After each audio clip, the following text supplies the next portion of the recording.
ago when he came over as superintendent, and last year we placed honorable mention, and then this year we took first place. And we feel that our design, and we're really thankful and grateful that we have architects here in the room responsible for our future schools. And as you look upon our idea, and as we have a couple of our scholars come up and present to you, we feel that it's very doable, and we attach it right there to the building, and as you'll see in the presentation. I would like to introduce Arian quickly, unless you want to come up afterwards. Okay, Arian is our lead mentor from the AKA team, and she provides a lot of support for our ACE students. Was anybody at the senior breakfast today? Okay, my understanding is that four of our ACE scholars did receive alumni scholarships today. And they are very excited to go off to college. One of our students, William Bailey, as you probably know already, has an internship with GPD Group this summer, and he's very excited about that, and he did get accepted at Kent State University thanks to so many people's mentoring support around us.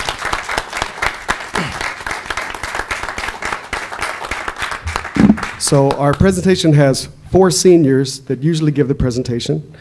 We only have William here as the senior, and Alexis, since she's a junior and she's going to be presenting next year, she's going to come up and read some things too, all right, as some practice. So I'm going to get us started with Antonio, who usually does this with the little wizard hat, and he said, "I am the Wizard of Warrensville. Normally, tornadoes destroy communities, but this is our tornado with a twist. Now I introduce to you Senior Tiger Tex."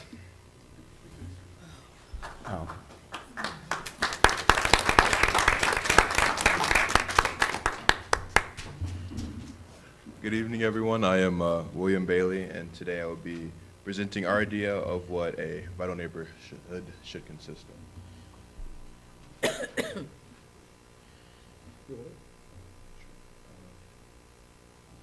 All right, these are all of the ACE singers who are actually involved with creating this project.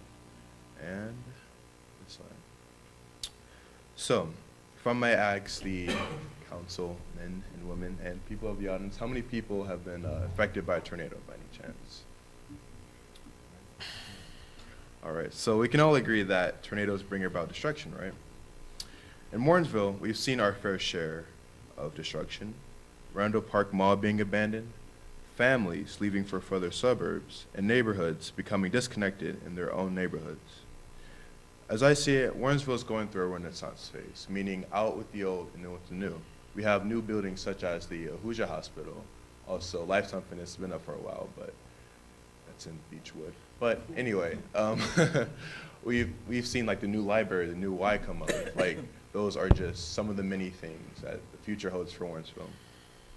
So we are redefining the meaning of the word tornado, and it stands for transforming our residential neighborhoods and developing opportunities. In our Tornado Center, residents, the business community, and students will collaborate to bring about solutions in our community. That's our twist.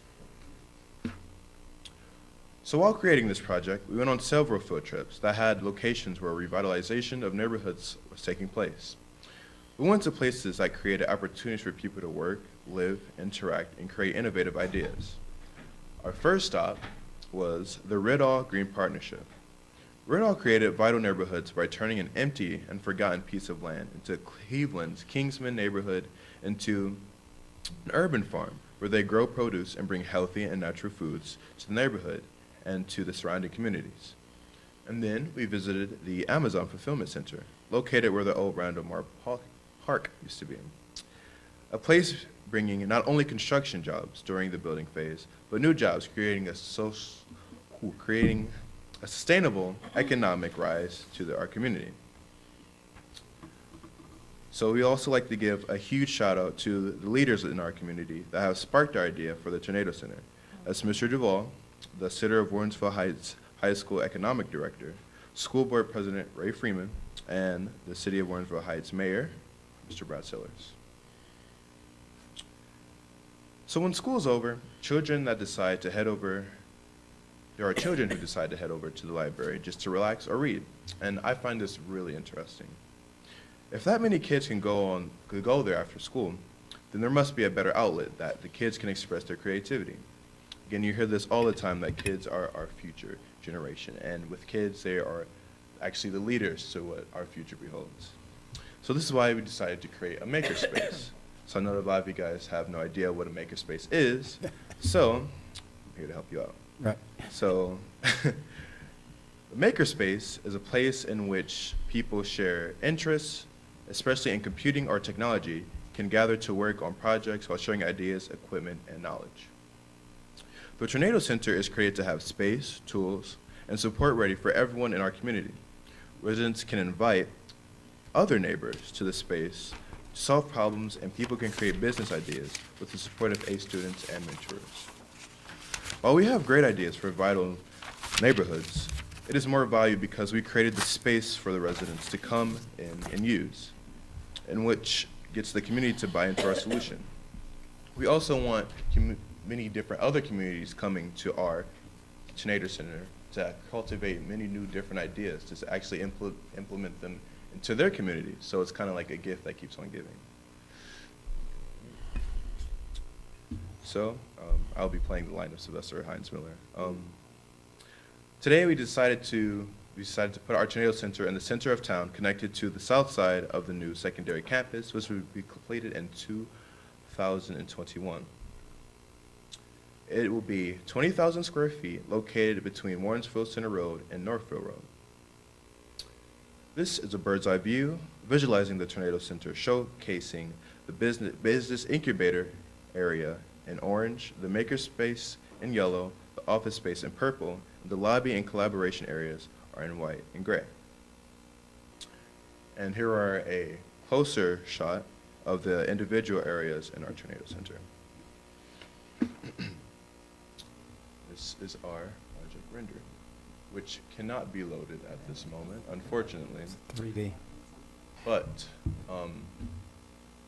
basically what the walkthrough would consist of is an actual visual representation of what the actual inside building would consist of, whether it be collaboration spaces, where could we put the computers, how many desks would be inside the main lobby, things such of that nature.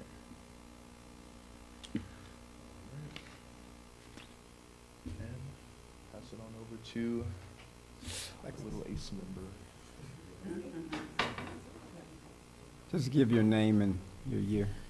My name is Alexis, and I graduated in 2019. I'll be playing as Dejanay McCoy. This Tornado Center will be constructed in 2019 and completed in August of 2021. The material that will be used is steel, brick, asphalt, concrete, and of course, lots of glass for sunlight. And the project total will be $7.7 million. A lot of money. This is Tanaja, the senior. I will be giving a summary of our project benefits. The Tornado Center has a huge impact on students' learning and business development. The Tornado Center will not only provide opportunities, expose students to new technology, and open doors to new career paths. It will also help expand businesses and allow residents to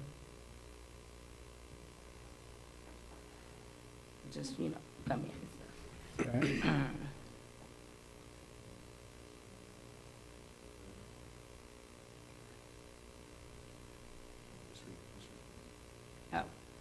Inspirational.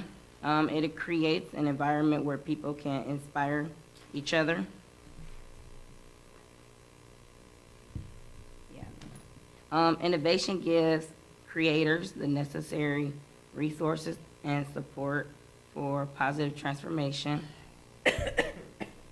Collaboration, engage students and entrepreneurs to create new ideas.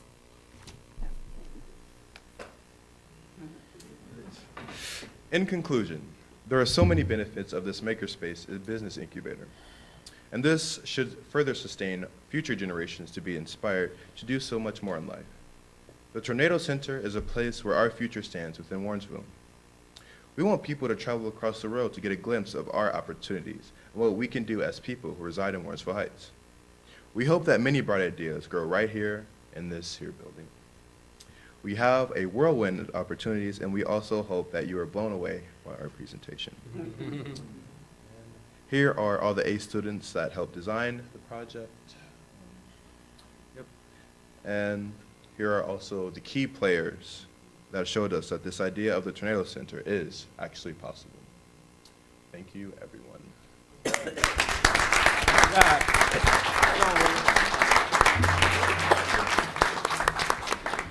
Board, do you have any questions for William or Alexis? Ms. Gator? I don't have any questions. I just want to say, I was at the presentation that they did, and it was, unfortunately, the video couldn't load, but it showed a 3D rendering, and you were actually walking through the building. They did an excellent job. They represented our district well, and we are very proud of all of you. Thank you. Yeah. Board Vice President Mitchell, any comments? Just echo what Member Gator stated. It's very enlightening and encouraging to see our students taking such strides, in the technology, construction, architecture, engineering. It's very exciting, and I look forward to seeing you guys do great things as you embark upon your senior year and as you, William, go into your freshman year in college. I wish you all the best. Thank you. About the program? Really, I'm just proud of our kids. You know, I just feel that if we give them the opportunity and expose them to what they need to be successful, we're going to be okay in the future. And I want to say thank you guys. Such great work. Thank you, Board Member Elba. You guys did a wonderful job. Wonderful job. Looking forward to seeing what you can do next year. I want to thank William, I want to thank Alexis, I want to thank you, Aaron Kirkpatrick Couch, and Nevin for doing what you do. I know we did the actual fulfillment center walkthrough, but I mean, these students work hard. I mean, they do, and that project, and Ms. Kirkpatrick will explain it, it's not an easy project for 17 and 16-year-old kids to put together. So I'm going to let our alumni 1983, Aaron Kirkpatrick Couch, tell about the program. And I'm going to keep it real quick. Thank you again for the Scooper for allowing me to bring this program here. It was very exciting because the team that always wins every year is John Hay. Yeah. And so Always. And actually John Hay has a national team that competes also. That's just how good they are. So this year we worked very diligently. We did a lot of field trips on urban development and vital neighborhoods, and they really got into it. So I was a little panicky towards the end, like, are we going to settle down on a topic? And they did. We had a wonderful time putting it together. They worked from August until now. They're still doing this and still doing presenting. They're going to be presenters at the big gala on the 23rd, and they've been invited. So we're excited. But I just wanted to make sure I gave this presentation. Oh, I forgot. William also, he has a $1,000 scholarship from University Hospital and the ACE presentation, as well as Tanasia Peters. They both have $1,000 scholarships. And today, all of the ACE seniors received a $500 scholarship from AKT, my company, Cook Pavement, and Nordson Foundation, a new relationship that we're bringing to Warrensville. So we're really happy about that. So Nordson is happy to get started and getting ready to do big things with Warrensville. So I wanted to make that announcement. So I wanted to give this to Mr. Reynolds. We get to keep this Trophy, the winning trophy.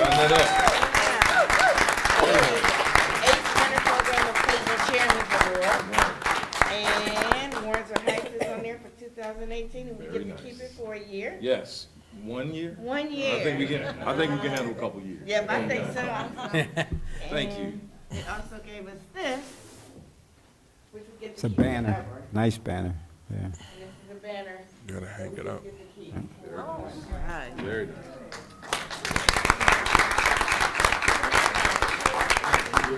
Thank you. Thank you so much, Aaron, what you're doing with these scholars. Also, I want to mention today, William did receive a scholarship from Nova. Didn't you receive a scholarship today? He got a scholarship. Yeah. He received a few awards. Yeah, I think he got like $10,000 extra today, too. Yeah, he got a whole bunch of awards. Good job, William. And could I just real quick? Go right ahead. I just want to go ahead and make sure we thank all of our partners and also the board for just believing in our students and really supporting these type of efforts. These are not kind of the efforts that you will see in a traditional setting, but it is what you will see in a school district where we believe in our kids, that we believe our kids are capable, our kids are able to not only just to compete, but also to win these sort of situations. So thank you all for everything that you're doing for our children here in Warrensville. Thank you. Thank you.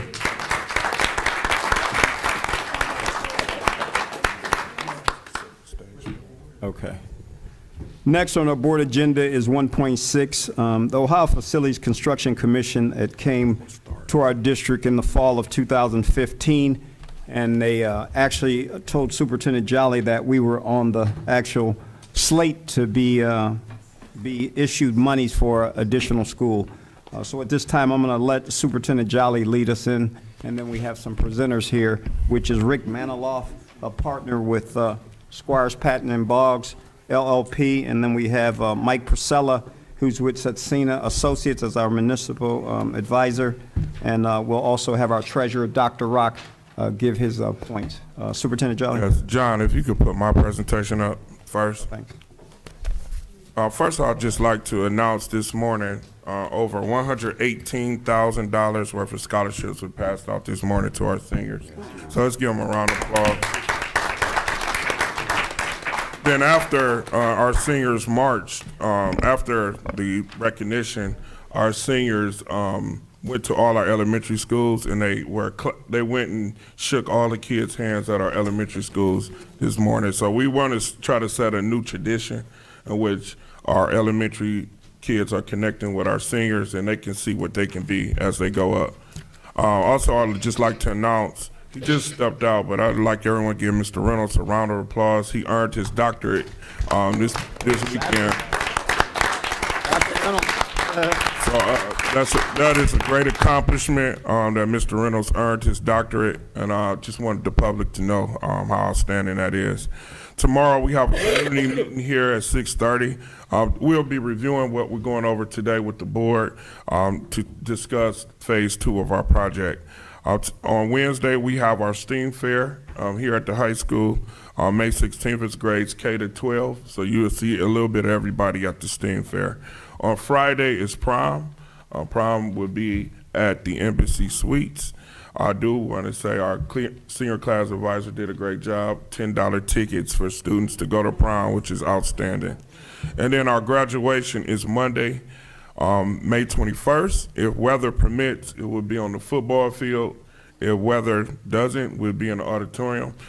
This group of seniors wanted to do something out the box. They wanted to have it outside on the football field, and we want to support them in that. Mr. Boyer will be monitoring the weather this weekend. If it's raining on Sunday, we'll be inside, but we'll try to have this set up for Monday. The time Monday, I believe, is 6 p.m. here at the high school. I am pleased to announce that we have 100 seniors, and we have 94 graduating out of the 100. So that's a great number. That's a lot of great work that the high school is doing to get those students there, and this should be our, as we move forward, we should be at 100 out of 100, but getting 94 out of 100 is good for us, and we're going to continue to push forward. So today I just want to review our segment 2, Reaching New Heights. Since we've been here, we've been working very hard to rejuvenate this district and get this district back where it was. We have a lot of situations and circumstances that we work daily to improve. We are working hard every day to improve our district. This building plan is part of our total package of improving academics while we improve our facilities at the same time. So I'll go through who are we. We are Warrensville Heights, Highland in North Randall. Currently our enrollment is at 1,774. The community is 98% African American. Our district is 24% special ed. We have a 21% mobility rate. That means that students who come to our district, 21% are not here for a full calendar year. A full calendar year is 120 consecutive days, academic days. So we have 21% of our students move in and out. Our median income is $28,000 of the Tri-City community.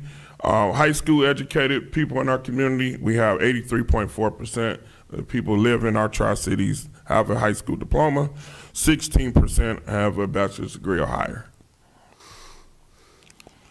Committed to greatness, and this is just a summary of what we did last year, and we expect to improve. Our graduation rate is up 11% from the year before. This year, we know our graduation rate is over 80%, which is a 15% increase since we've been here. Our third grade literacy rate is up. All across the board, we're up. I've done this presentation, the board has seen it, but I just want to just share that we've made tremendous gains in the 2 years since we've been back. Our enrollment has increased. When we came, it was 1,432 students.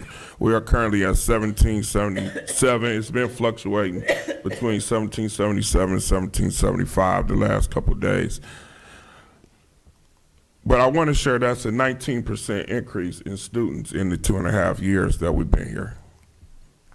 So facilities, one of the issues that we have had is facilities. One of the reasons why Westwood is reopened is because Eastwood and John Dewey were overcrowded. We didn't have enough space in classrooms for those two buildings, so we had to go back into Westwood. So far, one of the strategic goals is the facilities, and this is one is to provide 21st century learning environment that fosters a scholastic achievement and teacher collaboration while instilling community and civic engagement. This is one of the board's adopted strategic plan goals that we are implementing. So how we analyzed our options. Since we've been here, the state approached us back in 2015 and said that they were ready to help us get new facilities. So what did we do? We looked at 6 factors. We analyzed the benefits of new buildings. We looked at the overall costs, the state funding percentages, how much the state would give us to help in this process, which is 32%. We looked at the required and elective local funded initiatives. Elective LFIs are based on community needs, and we'll talk a little bit about that later. And required local funding initiatives, these are things that you have to have based on your square footage. We talked about the operating costs, the ongoing cost to operate the district, and to close buildings, how much we might save in that process. And the timing, when will the state funding likely be available? So one of the key considerations here is that in this process over the years, Warrensville had turned down state fair share over 8 times. With them turning down the money, we got to a point where the last go, they said, if you don't go now, then we will forfeit our opportunity. So that's kind of hastened our quest to try to get this done. So what has happened so far? The district is working with the Ohio Facilities Commission to create a building plan that meets the education and community needs. In March of 2016, the board approved the master plan, which included a new pre-K to 5 and a 6 to 12 high school. The state will pay 32% of the construction costs. So whatever the construction costs are, the state will pay 32%. And we must do it right, no more Band-Aids. What we're doing now is really putting Band-Aids on situations. We pay for HVAC. All our buildings are old. They're extremely old. I'll go over it a little later. So what are neighboring districts doing? Maple Heights just put $55 million on 5 school buildings. They have a new high school and they rebuilt all the elementary schools. Beechwood just put $35.6 million to upgrade their high school. Cleveland Heights had a huge initiative, $134 million to overhaul the entire district. They spent $111 on their high school alone. North Olmsted, $81 million. Solon, $25 million. And Cleveland is redoing the whole southeast side of this city. So they'll be doing a new Kennedy Recently, if you look at Whitney Young, it's brand new. L.A. Stevenson is brand new. Miles Park is brand new. Miles is brand new. Charles Dickens brand new. John Adams brand new. A.J. Rickoff brand new. The whole east side of Cleveland, southeast side of Cleveland, is brand new for Cleveland Municipal School District. Why is that important? Because we are in competition for where people want to live. And people choose new schools, and they choose community with new schools. The standard, our buildings, as you can see, the youngest building was built in 1972, which is Randallwood, which was closed in 2010. It's been closed for 7 years. The average age of our buildings is over 50 years old. With 50-year-old buildings, you have 50-year-old problems from sewage, from HVAC, from plumbing, and those are things that are recurring for us. And just trying to update the buildings to the 21st century. So the district master plan is to build a new pre-K 5 elementary, to close John Dewey, Eastwood, Westwood, and Warrensville Middle School, and work with the city to demolish or repurpose. Demolish Randallwood, which will happen on start June 18th, and we expect to save about $1 million in operating costs once the plan is completed. So this is just a look at the old middle school that used to be John Dewey when it originated. But it's just an example of the buildings. This is Eastwood currently. And Eastwood right now, we have things holding up certain parts of the building. It's a very old building. This is inside of John Dewey. This is the front hallway. As you can see, there's concrete work that needs to be done, various things. This is us trying to retro a new old classroom into a new classroom, a 21st century classroom, by putting whiteboards and projectors, trying to retrofit it, but it's still traditional and not up to 21st century standards. And this is our transportation facility, and as you can see, it's falling down. So this again tells the story of how we were offered money throughout the years, and we did not take it on various different times. The percentages were higher at various different points, but we got locked in at what we were in 2001, and that's when the last project was done. So we were grandfathered in on that. So that 68%, 32% split is based on what happened in 2001. If we did not have that grandfather in, it would be 80% 20. So it would be 80% local share, 20% state share. So we got additional 12%. So what have we done so far?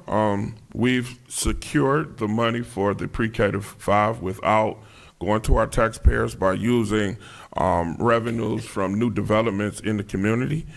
So we've already secured the money. The bonds have been sold. The money is in the bank to build the new pre-K to 5 at a cost of, it's about $25 million all said and done, because we had to put in some extra money for additional students. But there's another issue with additional students that I'll discuss later.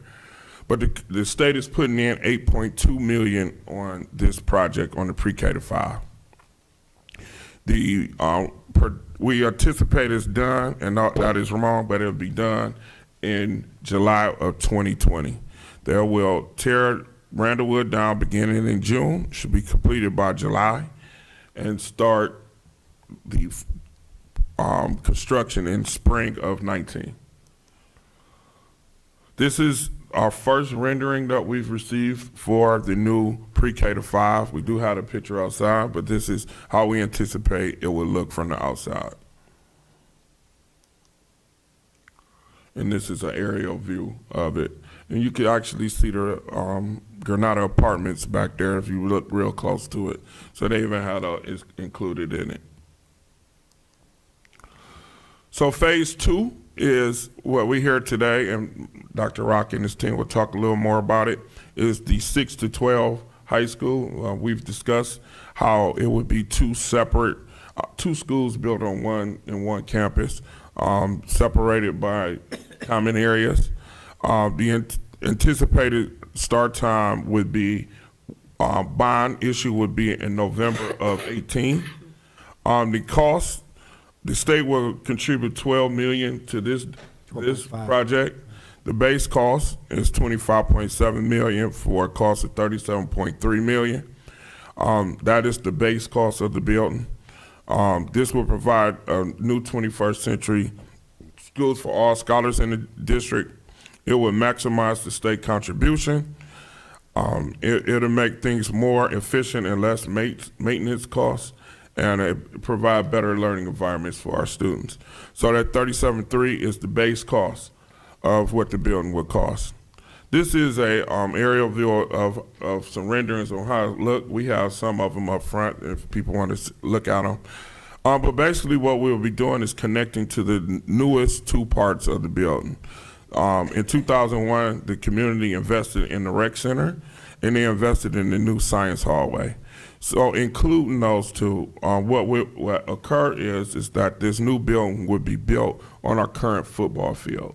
So where our current football field is, the new building would be built there, and we will have to construct a new football field. So in essence, the football field would be moved down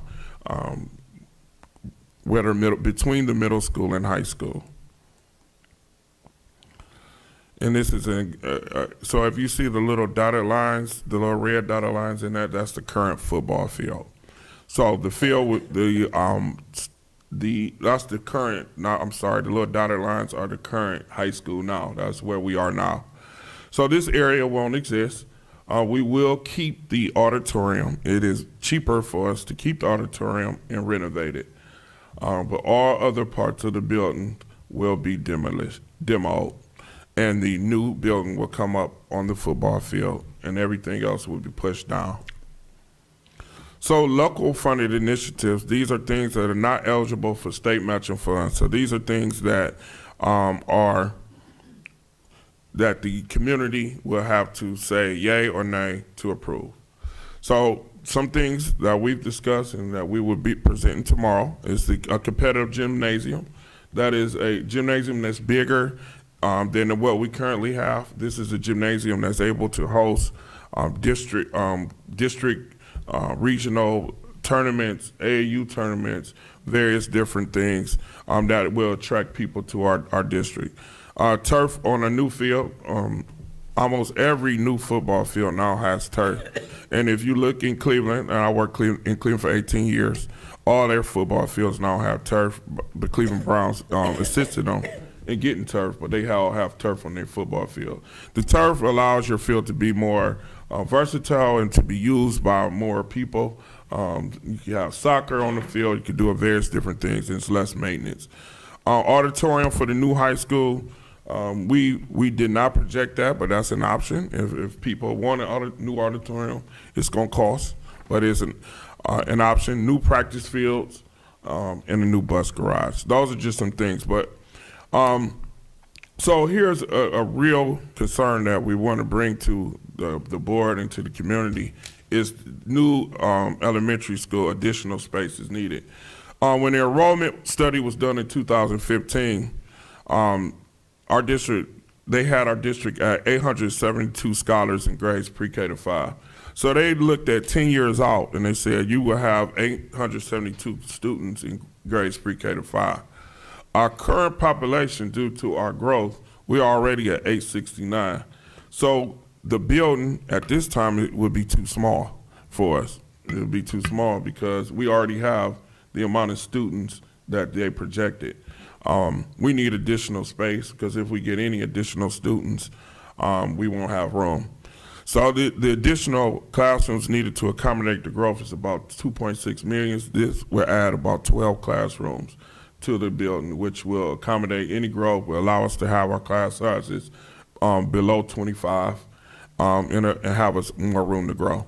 And this will need to be added to the bond levy. And Dr. Rocker will discuss the bond levy and the money behind it. So this is a list of all LFIs that can be added to the project. Additional students for the middle school and high school. Again, they have us projected at 633 for the high school. We have 545 already. For the middle school, they have us projected at 450, and we at 390 already. So we put in additional 50 for each for high school and the middle school, additional. The larger gym for tournament use, which is additional money. Auditorium renovation. This is not the correct one. It is not the correct one. It's there because there's some things that have been taken off, and this will be corrected tomorrow, and I can send it out to the board. But some of these things have been condensed into other ones. But for a total, if we have all the goodies in the project, the total would be about 68 million local share. If all the goodies are in there.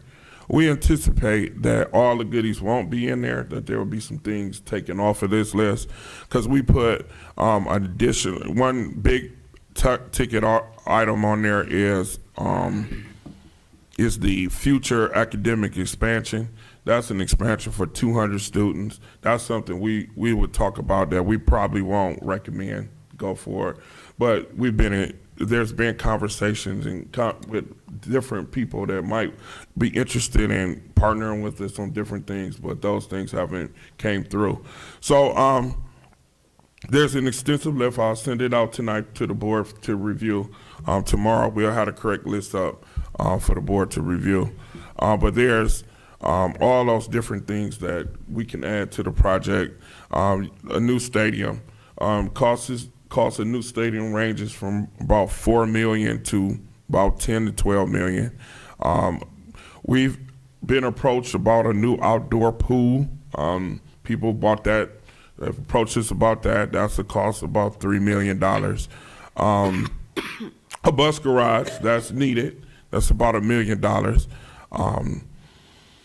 The auditorium renovation is about 1.5 million, 1.4. Moving the board to the high school, the new is another one, about $1 million, 1.5.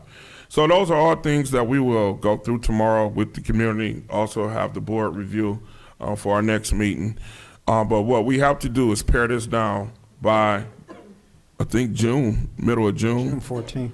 By the middle of June, pare it down to get a final number. And then what that final number, that's what we will present to the, we'll present that to the Board of Elections, and then we'll submit to OFCC what our final project is. So the timeline, the board will approve a resolution to move forward on phase 2 by June 30th. The board must place a bond issue on the ballot by August 1st, 2018. The election will be on November 6th, and before we finalize the plan, the community would decide on what certain additional amenities they want. So those are those LFIs. So I'm open to any question. This has been an extensive 3-year process to get to this point.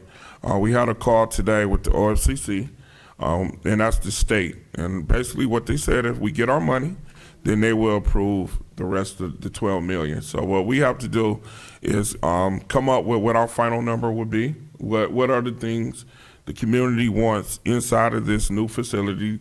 This is an opportunity for the community to get things here. This is our opportunity, same as it was back in 1960 when they started to build here.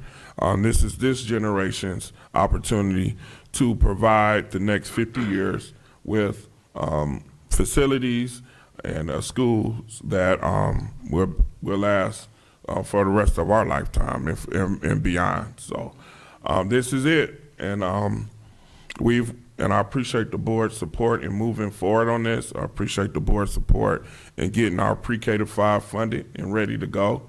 The board has been very supportive in this process, and now it's just going to the next level. Are we gonna go to the next level and take it there? That's the decisions that have to be made in the next month and a half. So I'm open to any questions. And then Dr. Rock and his team will talk the money of the bond issue and how much it will cost for per homeowner. We might want to do that first and then have questions. So go first. Let's everybody chime in. Superintendent Rock, would you go ahead. Mrs. Gator. Okay, I passed out a presentation. Mm-hmm. So if we go to the first slide, thank you, Jonathan.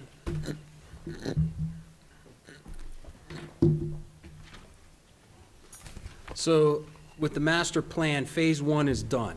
The pre-K to 5 buildings financed. And again, this was financed with no impact to the taxpayers.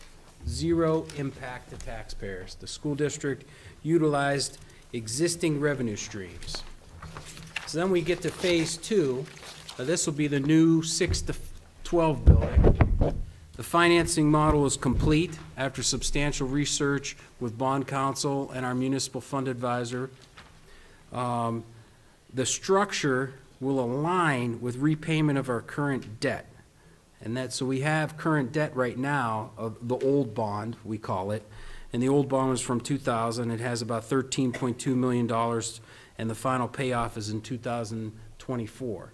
So we need to keep that in mind while we're doing this whole financial model. So that's one prong where we are aligning a financial model that will pay off that old debt while we're still getting funds for the new 6 to 12 building.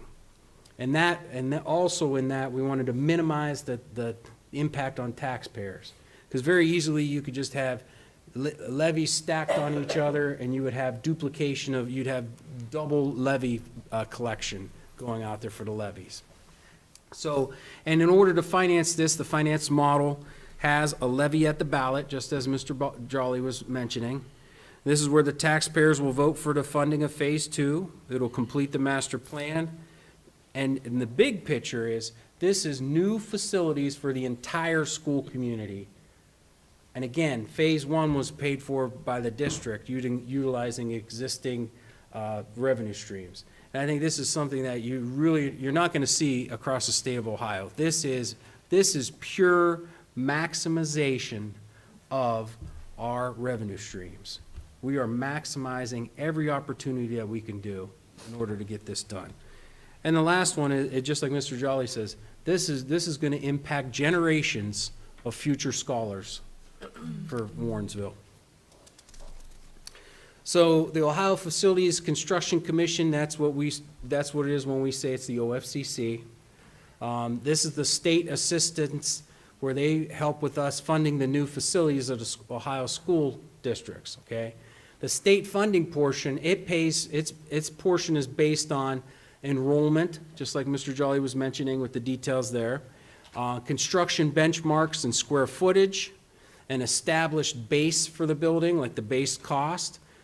And the main reason I'm saying all of that is because the state gives you a base plan. Yes, it's a building, but is it the building that's going to fit our educational programming? You know, is it the building that's going to fit our needs? If we're 24% special education, we need to buffer up build up that section. So every district's going to be different. So the OFCC base plan, it doesn't fit all, but it's what they fund us on. So then the last one is the various improvements that are not funded by the base plan from the state is the auditorium, sports complex, extra square footage, and that's where those are what are called LFIs. So how are the new facilities funded? It's a partnership of school district funds, funds that we could raise through levies or existing revenue streams, and then the portion that the OFCC pays us. So for phase 1, we utilized existing revenue streams. We didn't have to go to the taxpayers. There was no impact. For phase 2, we will go to the ballot in November for a levy to make the finance payment, and it's similar to a mortgage. It's like we're buying a house. We're going to get a credit check. We're going to finance the total amount, and then our taxes will pay that mortgage payment.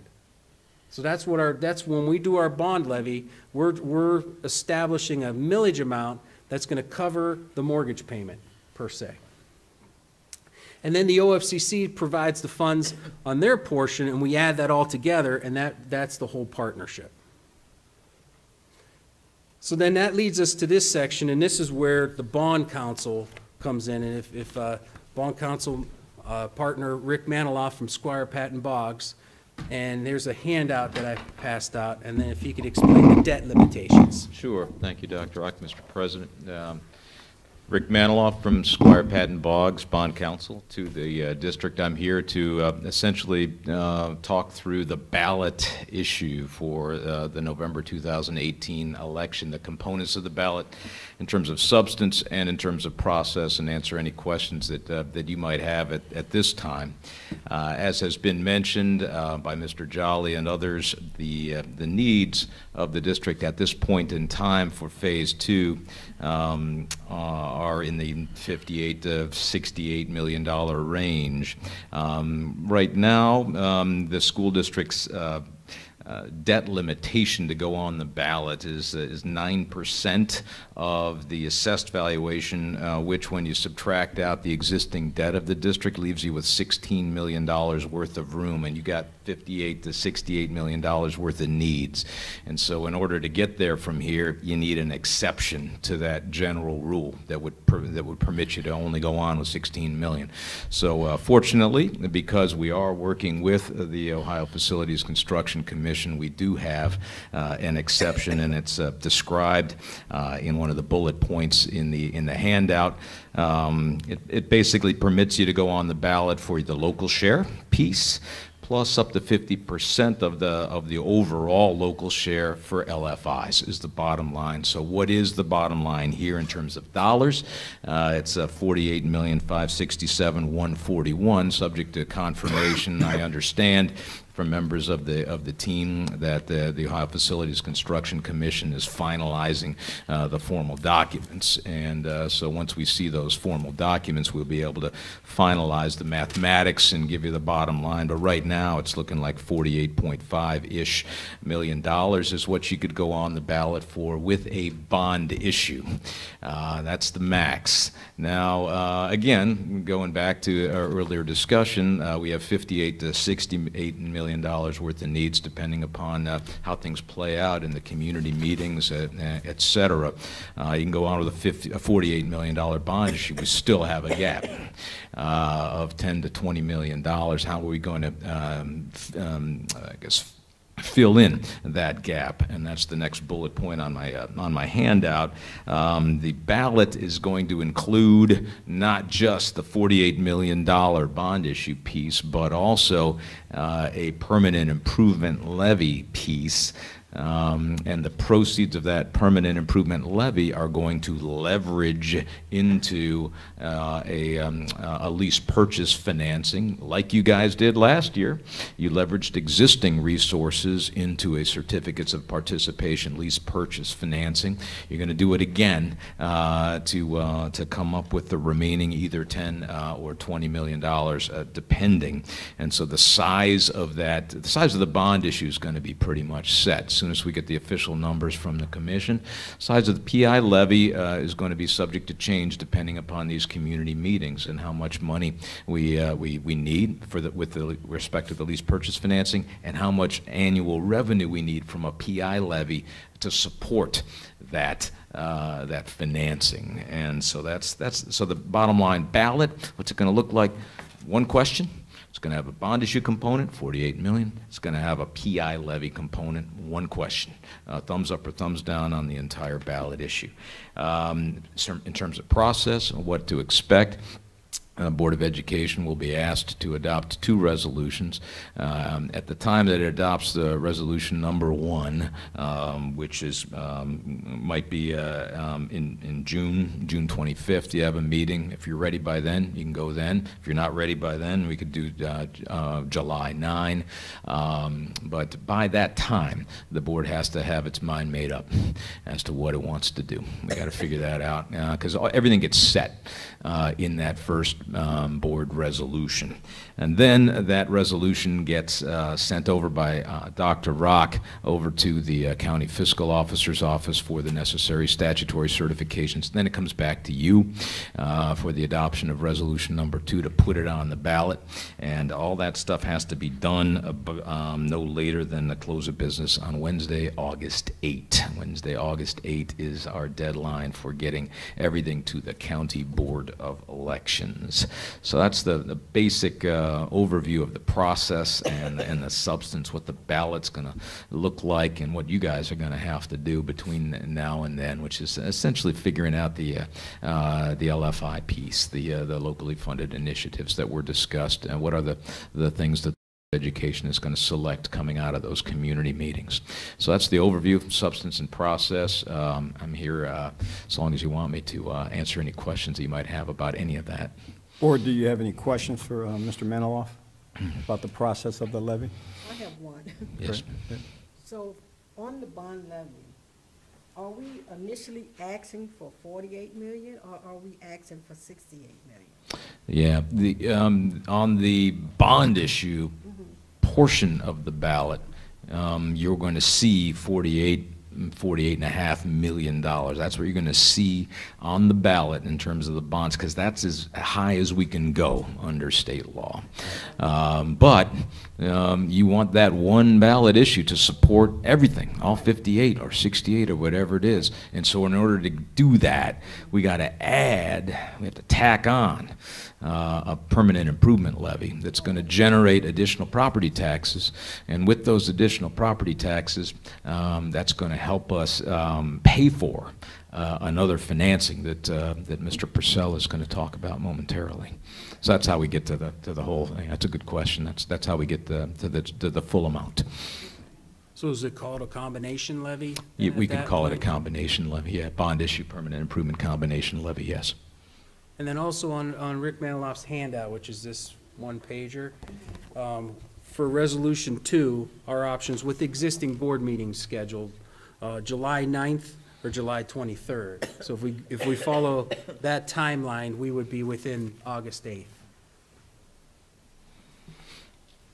Any other questions for Mr. Maniloff about the bond levy process?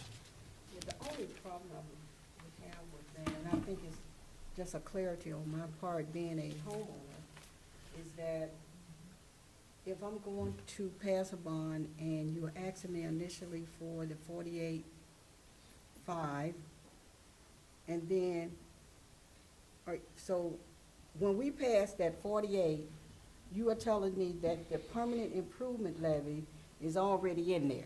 Yeah, that's Is that correct. what you're saying? No, it's added to It's it. all going to be part of one package. It's going to be added into the ballot question as it's going to say, you know, can the Board of Education of the Warrensville City School District basically issue $48 million worth of bonds and levy a permanent improvement tax in the amount of, and that's where we get to Mr. Purcell, what's the amount of that PI levy? So there's going to be a big and in the middle of the ballot question. So we're not doing the bond issue first and then coming back with the rest. It's all at one time. It's just in two different pieces of one puzzle. Yeah. If we could have, we would have gone with a $58 or a $68 million bond issue. It would have been simpler to explain and to understand, and frankly cheaper. But I guess the glass half full here is that the glass half empty is that the statutes don't permit it. The glass half full is that we do have an exception because we are working with the commission to get us from 16 million up to 48 million. So we are taking advantage of that exception, which is nice. Okay, so if I'm out in the community and I'm active with the senior clubs here, and if I'm telling them that their taxes on their home is going to go up, let's say $100. Thank you. Is that a correct statement, or is it going to go up higher than that? Because we have that permanent improvement levy. And that's where we're, That's Mr. the next Purcell. round. Yeah, nice segue. Yeah, good, perfect. Ms. Muehlman is coming out to the public, so the three communities Yeah. are going to have to chime in on it. Yeah. Our restriction by state is 48.5. Anything over that, you're right, we would have to ask for additional money from the three different communities. So Mr. Purcell can explain Yeah. how much it's going to cost individual taxpayers. Yep. Yeah, Just want to give it. Go right ahead, Ms. Gates. Yes. Sorry. So just for clarification, the two resolutions that we have to process, Yes. one is for the bond issue and the other is for the PI? Nope, each resolution will cover both. So the initial resolution will cover the bond issue and also the PI levy. They're combined under Revised Code 5705-218, so it's just one package deal, and then that goes to the county, and the county is actually going to provide two different certifications at that time. One for the bond issue, one for the PI levy. It comes back, and then one more resolution covering both. Yes, good question. Thank you. Yep. And in other words, the first resolution is the board authorizing the treasurer to take it to the county auditor. Right. Which is some of the language in there. And then Right. the second one is the board authorizing me to take it to the ballot. And just the Board of Elections. The final one other number. comment would be that proceeding forward with a ballot question of this type is very common, actually, around the state of Ohio, to combine a bond issue with a PI levy, particularly where a school district is working with the commission, because the commission requires a $500,000 maintenance levy to be in place if you're going to leverage state dollars. And so it's frequently the case that a Board of Education will tack on a PI levy to a bond issue to accomplish that result. And other school districts around around Cuyahoga County have combined a bond issue with another kind of levy. Beechwood just tried in May, and I guess it is failing by 8 votes. We'll see how that plays out, but they combined a $39 million bond issue with an operating levy. And Brooklyn has done that, and other school districts do that combination. So it's not uncommon. Yes. Go ahead. Question. So, and this might be for Mr. Jollymore. So you mentioned a deadline in your update of mid-June. Do you recall, what was that for? That's the OFCC deadline, to verify with them that we're moving forward. Sorry. That's the OFCC deadline. Okay, thank you. I'm good. Thank you very much. Any other questions? Thank you so much, Rick. I appreciate it. Thank you. Next up, Mike Priscilla, if you can come on down. So Mike Purcell is going to present on us for how the new facilities will be funded now. Now we know what the limits are, we know what the vision is, and now Mike Purcell, our municipal fund advisor, is actually going to show us how this will impact taxpayers. So that was a good question asked by board member Moomin earlier in regard to how this is really going to be split up. So as Mr. Maniloff really aptly put it, we're going to go out to the taxpayers and ask them to give us a thumbs up or thumbs down on one issue, a combination of an ongoing PI and the 48. I just rounded it to $48 million for analysis sake. But the $8 million has a maximum repayment of 40 years. It's not going to be for 40 years. All my analysis that I've done is under the assumption of a repayment over 35 years.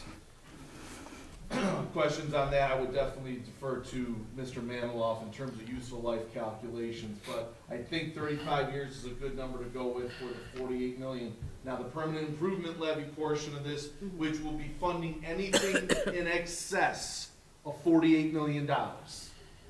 So you have your base at 48. If we decide to go 58, we'll need $10 million in lease revenue bonds, like we just did last year. If we go 68, we're going to need $20 million. So that number will get reverse engineered into a millage level based upon our need. But if we can go to the next slide, this is where I talk a little bit about the actual effect this is going to have on the ballot in terms of millage. So currently the district is assessing just around 8 mills to repay the existing debt way back from 2000. So what we are looking now for an additional, to keep that 8 mills intact for the next 35 years, we would have to add an additional 2.5 mills to it to be able to achieve our $48 million base. Then, I've broken it down in between a $10 million addition for the COPS issue or the lease revenue. This would be supported by the PI levy, or a $20 million issue. These are more expensive. They have a higher rate of interest. than the regular, what I call UTGO, unlimited tax general obligation debt. But this is the only way we can achieve that. 48 million, 48.5 million is our max when it comes to the UTGO. So at 48 million, it would be an additional 2.5 on top of the 8 that we're currently assessing. It would go out for an additional 35 years. If we want the 58 million, we'd have to add an additional, in total, 4.7 mils, which is the 2.5 plus an additional 2.2 mils. That would be repaid over 30 years. If we wanted to go an additional 10 million to an aggregate of 20 million, this refers back now to the construction outline you had, Mr. Jolly, on the previous presentation for all the bells and whistles at 68 million. We'd be adding in aggregate an additional 6.8 mils onto the taxpayers for that. 30 years for the cops, 35 years for the UTGO. 1 mil in this district on 100% collection brings in approximately $320,000 of revenue. What we have to take into account here within Warrensville Heights is that our collection rate is not near 100%, it's closer to 80%. So based upon that trend of collections at 80%, we have a unique situation here where in the perfect world, you would have to collect X, but since you're collecting at 80%, we have to add on to X to collect Y. These numbers here represent what those collection numbers need, what these millage numbers need to be based upon that 80% collection rate. We also have to take into consideration here of layering in this debt to wrap around the existing debt from 2000, which pays off in 2024. Because if we went out and just did this willy-nilly, excuse the expression, we would be at 15 to 17 mils for next 5 years on the taxpayers. That's just a very large jump. That's essentially doubling your assessment where you're currently at.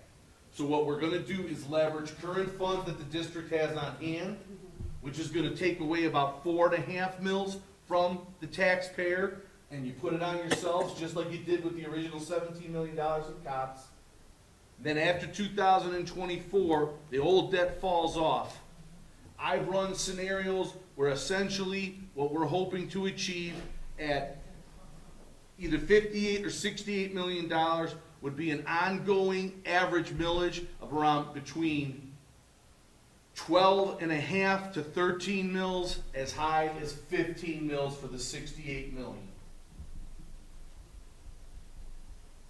So 1 mil brings in $320,000. On a house that's worth $100,000, your assessed value for that house is approximately $35,000. Do we have that on the next slide, Mike? No, I just use that for my calculation. Okay. So what do we have at? For every 1 mil of increase to a taxpayer on a $100,000 house is $35 a year. $35. Yes. A year. Yes, a year. So if we're at 58 million, what would the total millage be? About 13 mils, you said? About 13 mils. And we're already paying 8, so the increase would be 5 mils. 5 mils roughly. I have it up here at 4.7 to get a little more precise, to be conservative. We round that up to 5. So I think you're confusing people. I want to make That's where I was just going to give the answer right now. Yeah, because they okay. haven't been in those meetings, So- right? It doesn't matter what you do. On $58 million to the taxpayers, it would be a 5 mil increase, and that would cost $175 per year Yep, on a $100,000 house. The millage of 4. That's additional. Additional. That's on top of what's currently being assessed. I'm and then sorry, if we you did said that six- was how much? $175. If we land at 58 million. And if the project needs 68 million, it'll be 7 mils increase, right? Right. Just under. Well, sorry. It's like 225 up here. $245. Yep. Jeez. That's 225. So that's an additional $20 a month. Yes. Right. And that's at 68, the highest. That's for everything. Yeah, that's everything. We won't These be. numbers are conservative, they're high. So we're talking about worst-case scenarios here. So at 7, you're talking about an additional $245. If your house is worth $100,000. Millage. I thought you said 58. Did you say the average house was 58? Oh, the average house in our district is about $60,000. So it's a little less than half of that. Yeah, so if you did, yeah, if you say $50,000 would be half of that.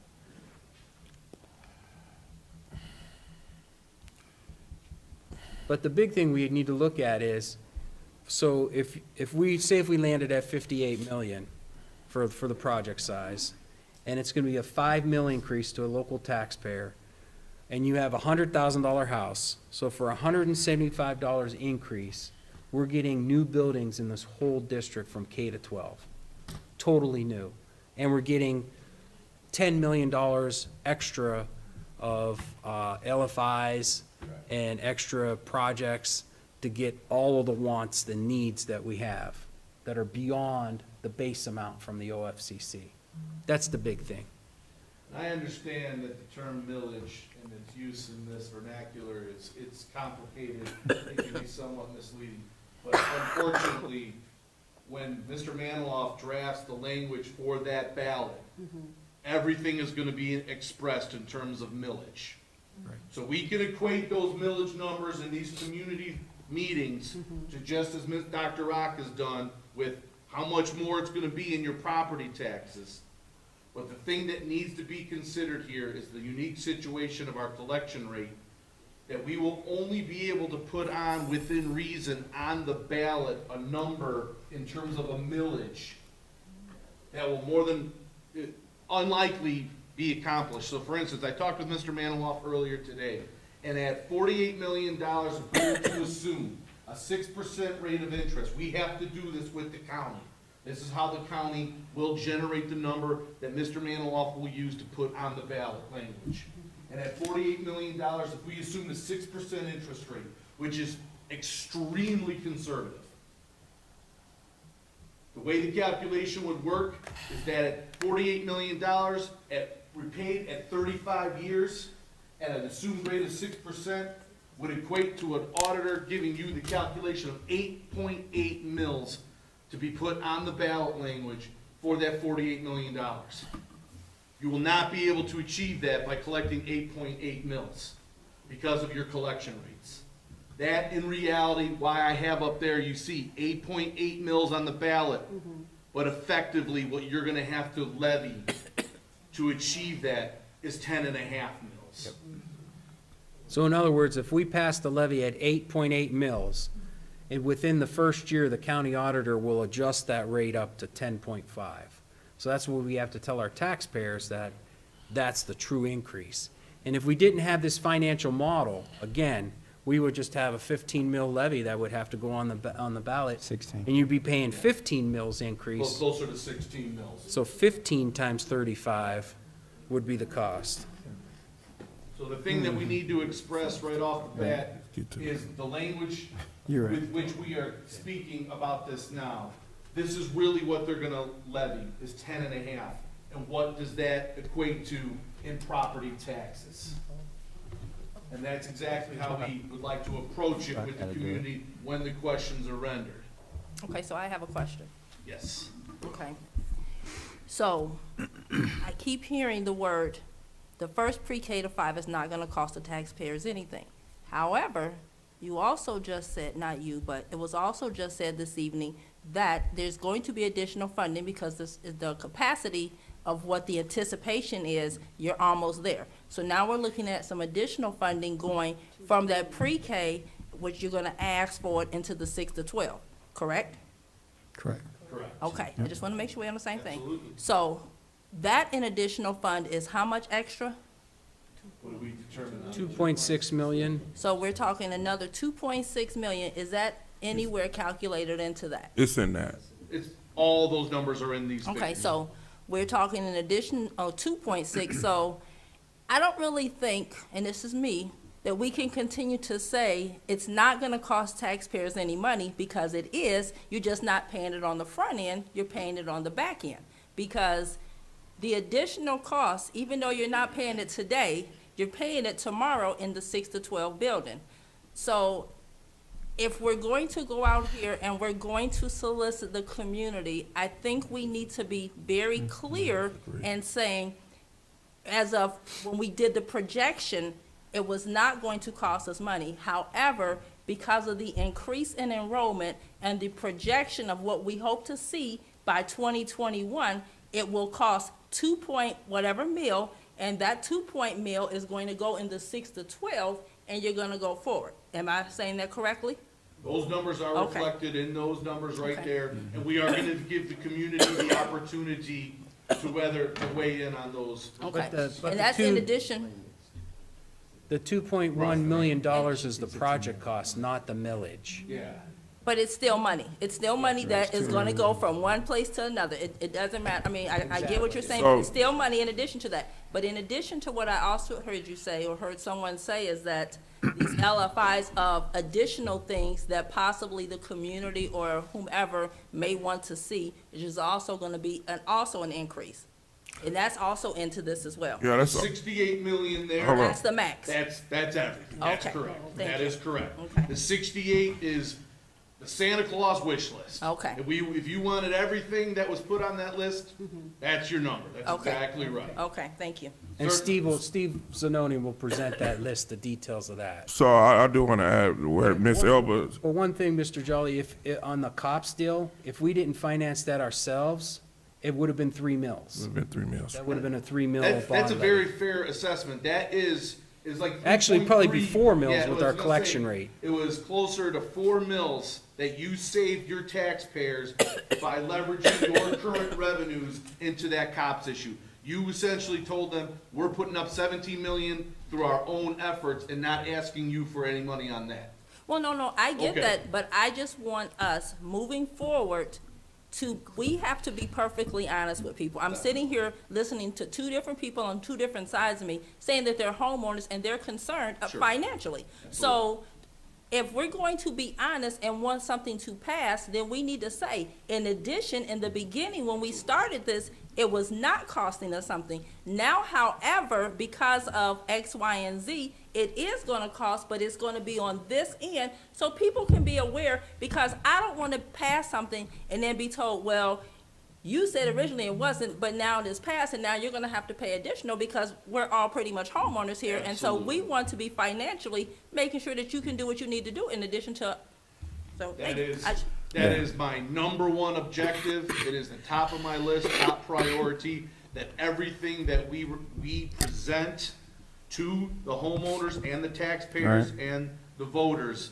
is exactly as you said, Ms. Elba, that we have it detailed down to the last cent, and we will represent it in a fashion that will not try to pull any wool over anyone's eyes. I appreciate it. I agree with Ms. Elba. I just want to be clear to y'all taxpayers. I did present it that we would need additional money for the additional children. I just wanted to make sure that we present it right, because tomorrow we're going to present this again. And I wanted to make sure I put that in the slide, that we would need additional money for additional kids. Now, if we elect not to put it in there, then we will. So ultimately, the taxpayers did pay for the first building, because what we did was use money that we would have normally received, and we diverted it to pay for the building. So the second one, so additional monies, due to, like Ms. Elba said, that increased enrollment, we have a choice, though. We do have a choice. We could either build the building as is, or we could accommodate new students. So in order for us to accommodate new students, we will have to need additional funding. So I want to make sure for all the homeowners that that is presented, that you heard that, and if you didn't, like Ms. Elba, I want to make sure that it's delivered correctly, because that's important, that we send that message out correctly, that the first building is paid for at this point. We did use monies that would have came to us to pay for it, and that if we want a bigger school for our pre-K to 5, that we will have to add it to this bond. Yeah, second place. So I want to make sure it's delivered right, because the question Ms. Elba have, everybody else going to have to. And we want to make sure it's delivered right. How many meetings are you planning? We planned 3 meetings, 3 community meetings to discuss it. And if we need to go to councils, like if we need to come to North Randall and go to Highland Council, we'll go to the councils to explain it. So how would you do that? Would you have to be invited to go to council, or can you? Yeah, with the invitation from the council presidents, we'll come to council. Yes, ma'am. You spoke of the year 2024. That is the conclusion of our first. That is correct. My question is, what happens after 2024 to that portion of the money? What is going to happen? Because if you make your payment, it's all ended, you're not going to collect anymore. Well, how are you going to do it? So that is the key to this. Let's just say, for instance, we weren't going to do any of this. As of 2024, there would be no millage. There would be no talk of millage or additional millage. That bond would have been paid off, and you would have no existing debt. So what we're simply saying is that in 2024, where it would have ended, those original 8 mills, we're simply asking the taxpayer, can you please extend that for 35 more years? So if I may, Right ahead. the information that's presented, it makes sense at a very, very high level. But when you have your average individual in here who does not understand this is clear as mud. I agree. So this will not go over well in a community meeting. And the other thing that we're gonna need to do, as Mr. Jolly said, we are gonna have to talk to all 3 councils. And I think it probably will be imperative for us to sit down with them. I don't know if it's council by council by council, or another meeting with just the council individuals, all 3 communities together, to allow them to ask the questions that our councilman from over here in Highland Hills. Highland Hills, but Lillian, I forgot your last name, just asked, because these are questions, because our council they're our partners. Right. And they're gonna help us pass this. So if they're not clear on this, they can't articulate, and neither can we. So as this I won't be here tomorrow because I have to travel for my job, but I'm hoping that what's on this overhead now is not gonna be what's shared with the community. No, this was purely put here in front of the board, that this is, again, the legalese, this is the way it is. It has to be conveyed to you Explained. in order for us to know that you know exactly what the whole issue looks like. We cannot put on the ballot language, this will cost homeowners X. We understand But that. that is how I intend to convey this to the community. It's simply, and that question like you just asked, I think was a fair answer. We've asked you to pay for a bond up until this point. Now we're simply asking you to continue to pay for that bond for an additional 35 years. And then we will relate everything, just as Dr. Rock and I discussed here. If you own a home that's worth this much money, this is essentially how much your bill's gonna go up. Oh, thank you. So we will definitely break it down into the true dollars and cents for the taxpayers. But we cannot completely turn our back on this language, certainly make it much more palatable in terms of the way it is presented. But they are going to read on that ballot. They are gonna be looking at numbers like 8.8 mils, or an additional 2.2, or an additional 4.3. That's the only way we can put it on the ballot itself. Agreed, we understand that. We vote, and we've passed many a levy in this community. So all I'm saying is, when you go to meet with the community, please make it crystal clear. Yeah, absolutely, absolutely. This is the same manner in which we just did this in 2016 for Fairview Park. It was a combo levy, UTGO and COPS, and we had 3 community meetings, just as you're doing here. So I've got kind of an effective presentation protocol that I'd like to utilize, and I think it would work very effectively in Fairview Park, and it doesn't get down to the technicalities of this. It really does come down to talking about it in terms of a home mortgage, refinancing a home mortgage. We're asking you to extend Simple.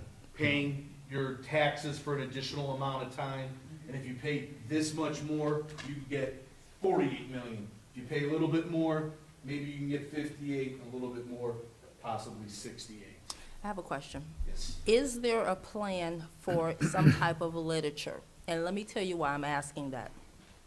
Because you are now, this is going to be an election that you're going to have a lot of millennials voting. And I look at my child who's a millennial. And if this is not explained to her when she goes to the ballot, it's going to be a no, because she's not going to vote for something that she doesn't understand. I can explain it to her because that's my child. But somebody else's child who is 21, 22, 18, we're encouraging to vote. If it's not explained to them, it's not going to work. So is there a plan for some type of literature beforehand?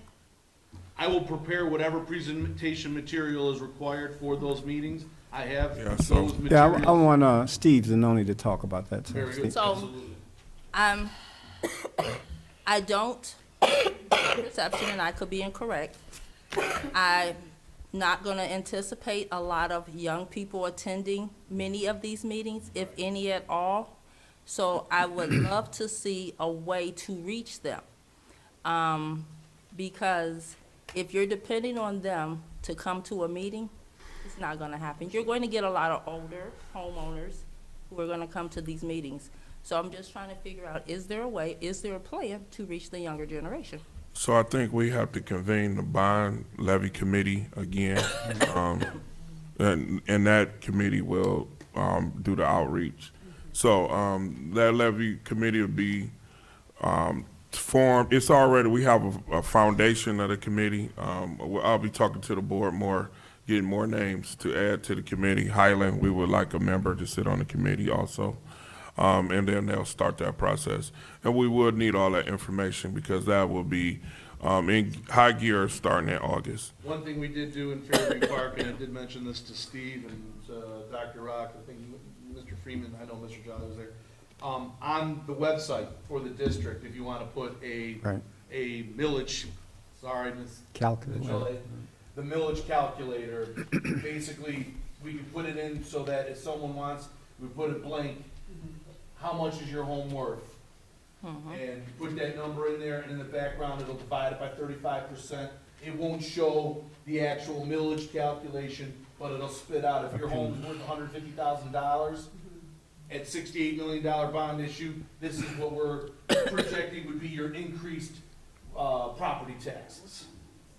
And I think that's a very effective manner that really brings it down to the level where everyone can understand. You pay taxes, how much is this gonna cost me? I couldn't agree with you more. I'm good. Okay. Thank you so much. If you can come up now, Steve Zanoni from PMC, our owner's rep, and wrap this up, Steve. And how do you have the calculations of meetings going? Thank you. I want to thank the board. I want to thank the board again. And this is obviously a lot of hard work has gone into this. Yes. As you can see that Mr. Jolly has put together, I think, a really good program, and I think one of the things is he did have a slide that did show that the additional piece. The one thing that I find really difficult when we talk about all of this is what's the community want? What do they want? And that's the purpose of the next meetings. And there's two things that one, we need to really go through with them on what are the elements we're talking about. And what made it very hard tonight is classic, are we looking at 58 million? Are we looking at 68 million? What's the number? And I think what we need to really communicate tomorrow is we need the community to help us determine what that number is. The second part that needs to be really, really part of this is, if you're like me, I never understand what mills are, all right? And, you know, when you mentioned 2.6 million, was it 2.6 mills, or were we talking about 2.6 million? We were talking about 2.6 million. What does that equate to a mill? 2.6 million. One of these mills that we have here at the. One mill brings in $320,000 in revenue. Okay, so what would that equate to for? 2.6 million, if it's an annual amount, you're talking about close to 7 mills. 7 mills, but what is it over the course of 35 years? It'd be very 35 small. years. See, that's what Right. I'm getting at. It's very confusing. I think what we need to do for tomorrow's meeting is two things. I think Mike has a great tool where I, as a resident, can put in what the value of my house is, and it'll spit out what I'm going to have to pay for that. That makes, to me, the most sense. Secondly, we use the equation of a $100,000 home, yet homes here on average are 65, 70, and maybe we should, at our meeting tomorrow, use the average rate of the houses, because how many $100,000 homeowners are we going to have in there? So we should really use closer to that, or use both. Use both is a common thing. Now, what we're going to talk about tomorrow is really the key elements of what are we going to do. Yes, we know we have a need for a middle school, high school. But how do we enhance that need? Well, one of the needs is we need more academic spaces. As you saw, one of the things that was a real problem working with the state was when we did Brandlewood, we have relied on them to help us determine how many classrooms. We're not making that mistake again.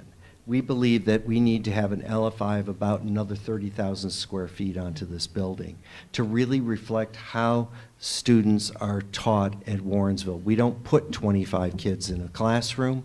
We have a lot of special needs kids. We need to make sure, so we're going to talk about that tomorrow, and that equates to about $9 million of the elements. The next is, one of the things that we've heard, there's a real want for a tournament gym, not just a regular gym. That is a tournament gym that allows you to have tournaments on site with enough seating to accommodate all of that. Well, when you do that, that means it's a bigger gym, a bigger space. It also means there's more support spaces. We have to provide locker rooms for visiting teams. We have to have both men and women, because girls today are very active in all of these types of sports, including definitely basketball. And we also have to have support spaces for all the people who are going to be in the building, just restrooms. And that's we're going to talk about is about 2.3 million of this basic piece. The auditorium, there's the existing auditorium, which is needs to be renovated, and it has a need of $1.4 million. That's something the state just doesn't co-fund for us, so we have to look at that as one of these locally funded initiatives. We do have a need that we're going to have to do some outdoor athletic facilities, and that would include facilities that would accommodate track, football, baseball, practice fields, and some sort of pool, water, recreation, outdoors. And we looked at all of those elements, and that's about $12.6 million. How we break it down is something we want to have the community. How much was put into a stadium, how much put in.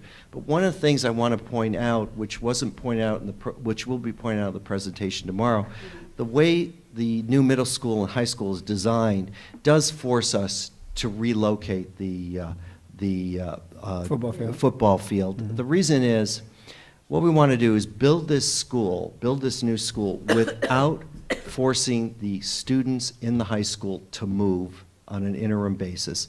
So what will happen when this is being built, all the middle school students will stay in the middle school, all the high school students will stay in the high school. We sort of build behind the existing high school, and then they get to move into new building, and then we tear down the high school. So we're not doing, one of the things that was a big problem in Cleveland Heights was they made the decision to do swing space. That was very disruptive on the education of those kids, and was very disruptive on transportation. We do not want to go through that, and it cost a lot of extra money that didn't go to the final product. They spent money where we just don't want to do that. So that's one of the reasons why we need some outdoor athletic fields. But we want to hear from facilities. We want to hear from the community. What do they think? Is a pool important, an outdoor pool, or is it more a water park feature? What are those kind of things, if those are things that the community wants? The next element is we do have sort of a desire. I always like to say that there are essential items, there's needed items, and there's desired items. There's a desire to say, well, maybe we should make the high school even bigger, even though we don't project those number of students. And so there's a projection of spending another $9 million, increasing that. And as Mr. Jolly said, you know, that's something, you know, certainly it's been thrown out there. Is it necessary? It isn't critical to the school, but we want to hear from the community. If a lot of community members feel, hey, it's worth the extra money, let's do it. If it isn't, let's have the discussion, and that's part of tomorrow. Other elements are the board offices, moving them into the high school, middle school facility. Is that something that there's a desire? That's a very, the existing, the question is that is a great piece of property that's sitting on Warrensville, may have a use that we could sell it and maybe make some income off of that, but that's something to talk about. You know, saying, hey, do we want to move the board offices? And, you know, and we have a value for that, which is approximately about $1 million in terms of really doing that. We also looked at things as the bus garage, which is a real need. You know, the existing one is falling apart. It doesn't have facilities. Again, that's sort of a $1.2 million piece. And then there's a few other small items, such as some enhancements to site for more parking, making that decision, and some other features. So part of tomorrow's meeting is really to get that input from the community. It might be easier, and Mike and I know, and Mike Rock, they've worked very, very hard on trying to find, and Rich, they all worked very, very hard to find a way. You know, I gave them the numbers, all right? I said, this is what everybody's telling us to be. What is it going to cost? So they did put all of this material. I think for tomorrow, we're really going to talk about is, look, for you, if you take on $58 million, you're talking about how much a year? An additional 175. If we're taking on 68, you're talking about 200 and some. And by having that discussion, I think people are going to say, well, you know, I really want these things, but I'd like you to pull back on some others and get closer to that 58 million. Any questions? Any questions for Steve Zanoy? Thank you, Steve. Great, thank you. Thank you. Next on our board agenda, Dr. Rock, you have your Budget and Finance Committee here. Is Mr. Jolly done with his? Yeah, update? I'm okay. complete. Yeah, Yes. he did his update. I do want to acknowledge Highland Hills President Michael Booker, Council President, and Council Member Lillian Moore, which sit on the actual Budget and Committee. And I want to acknowledge Matt Howard, who's at Warrensville Heights City Council. Thanks for coming. Go ahead, Dr. Rock. Okay.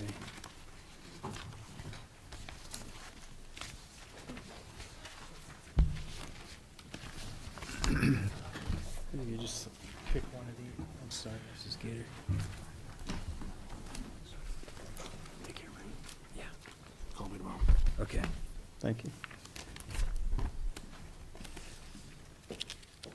Dr. Rock, do you have one for them? Yep, I'm going to pass these out. There you go.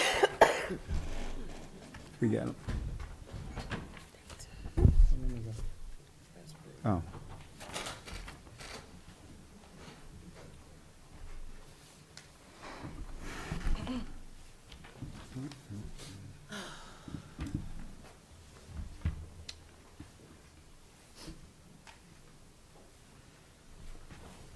So this is the five-year forecast draft.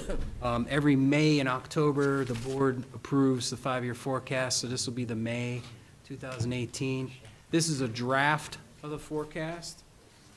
It depicts the financial condition of the district in regards to the general operating fund. In other words, this is just the general operating fund. No other funds are in the 5-year forecast.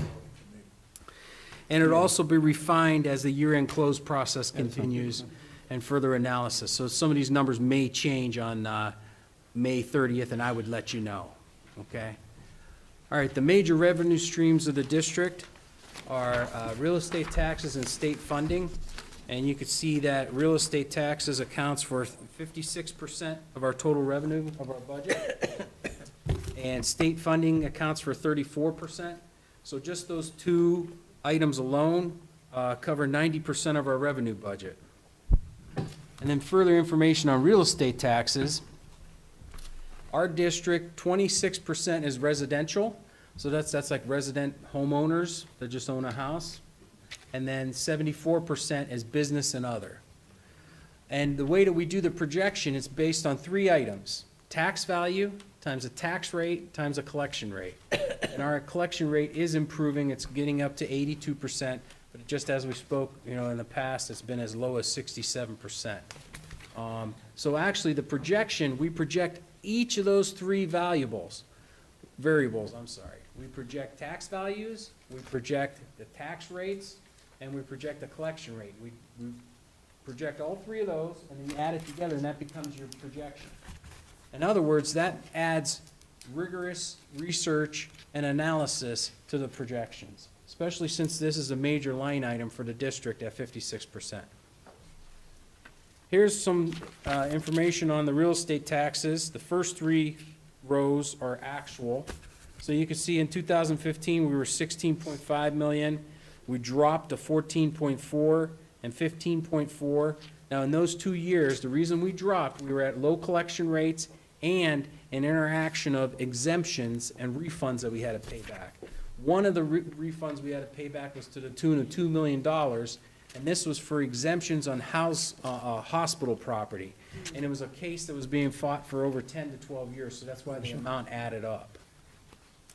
But now you can see that in 2018, and we've received all of our tax dollars now. So in 2018, we're back up to 17.7 million.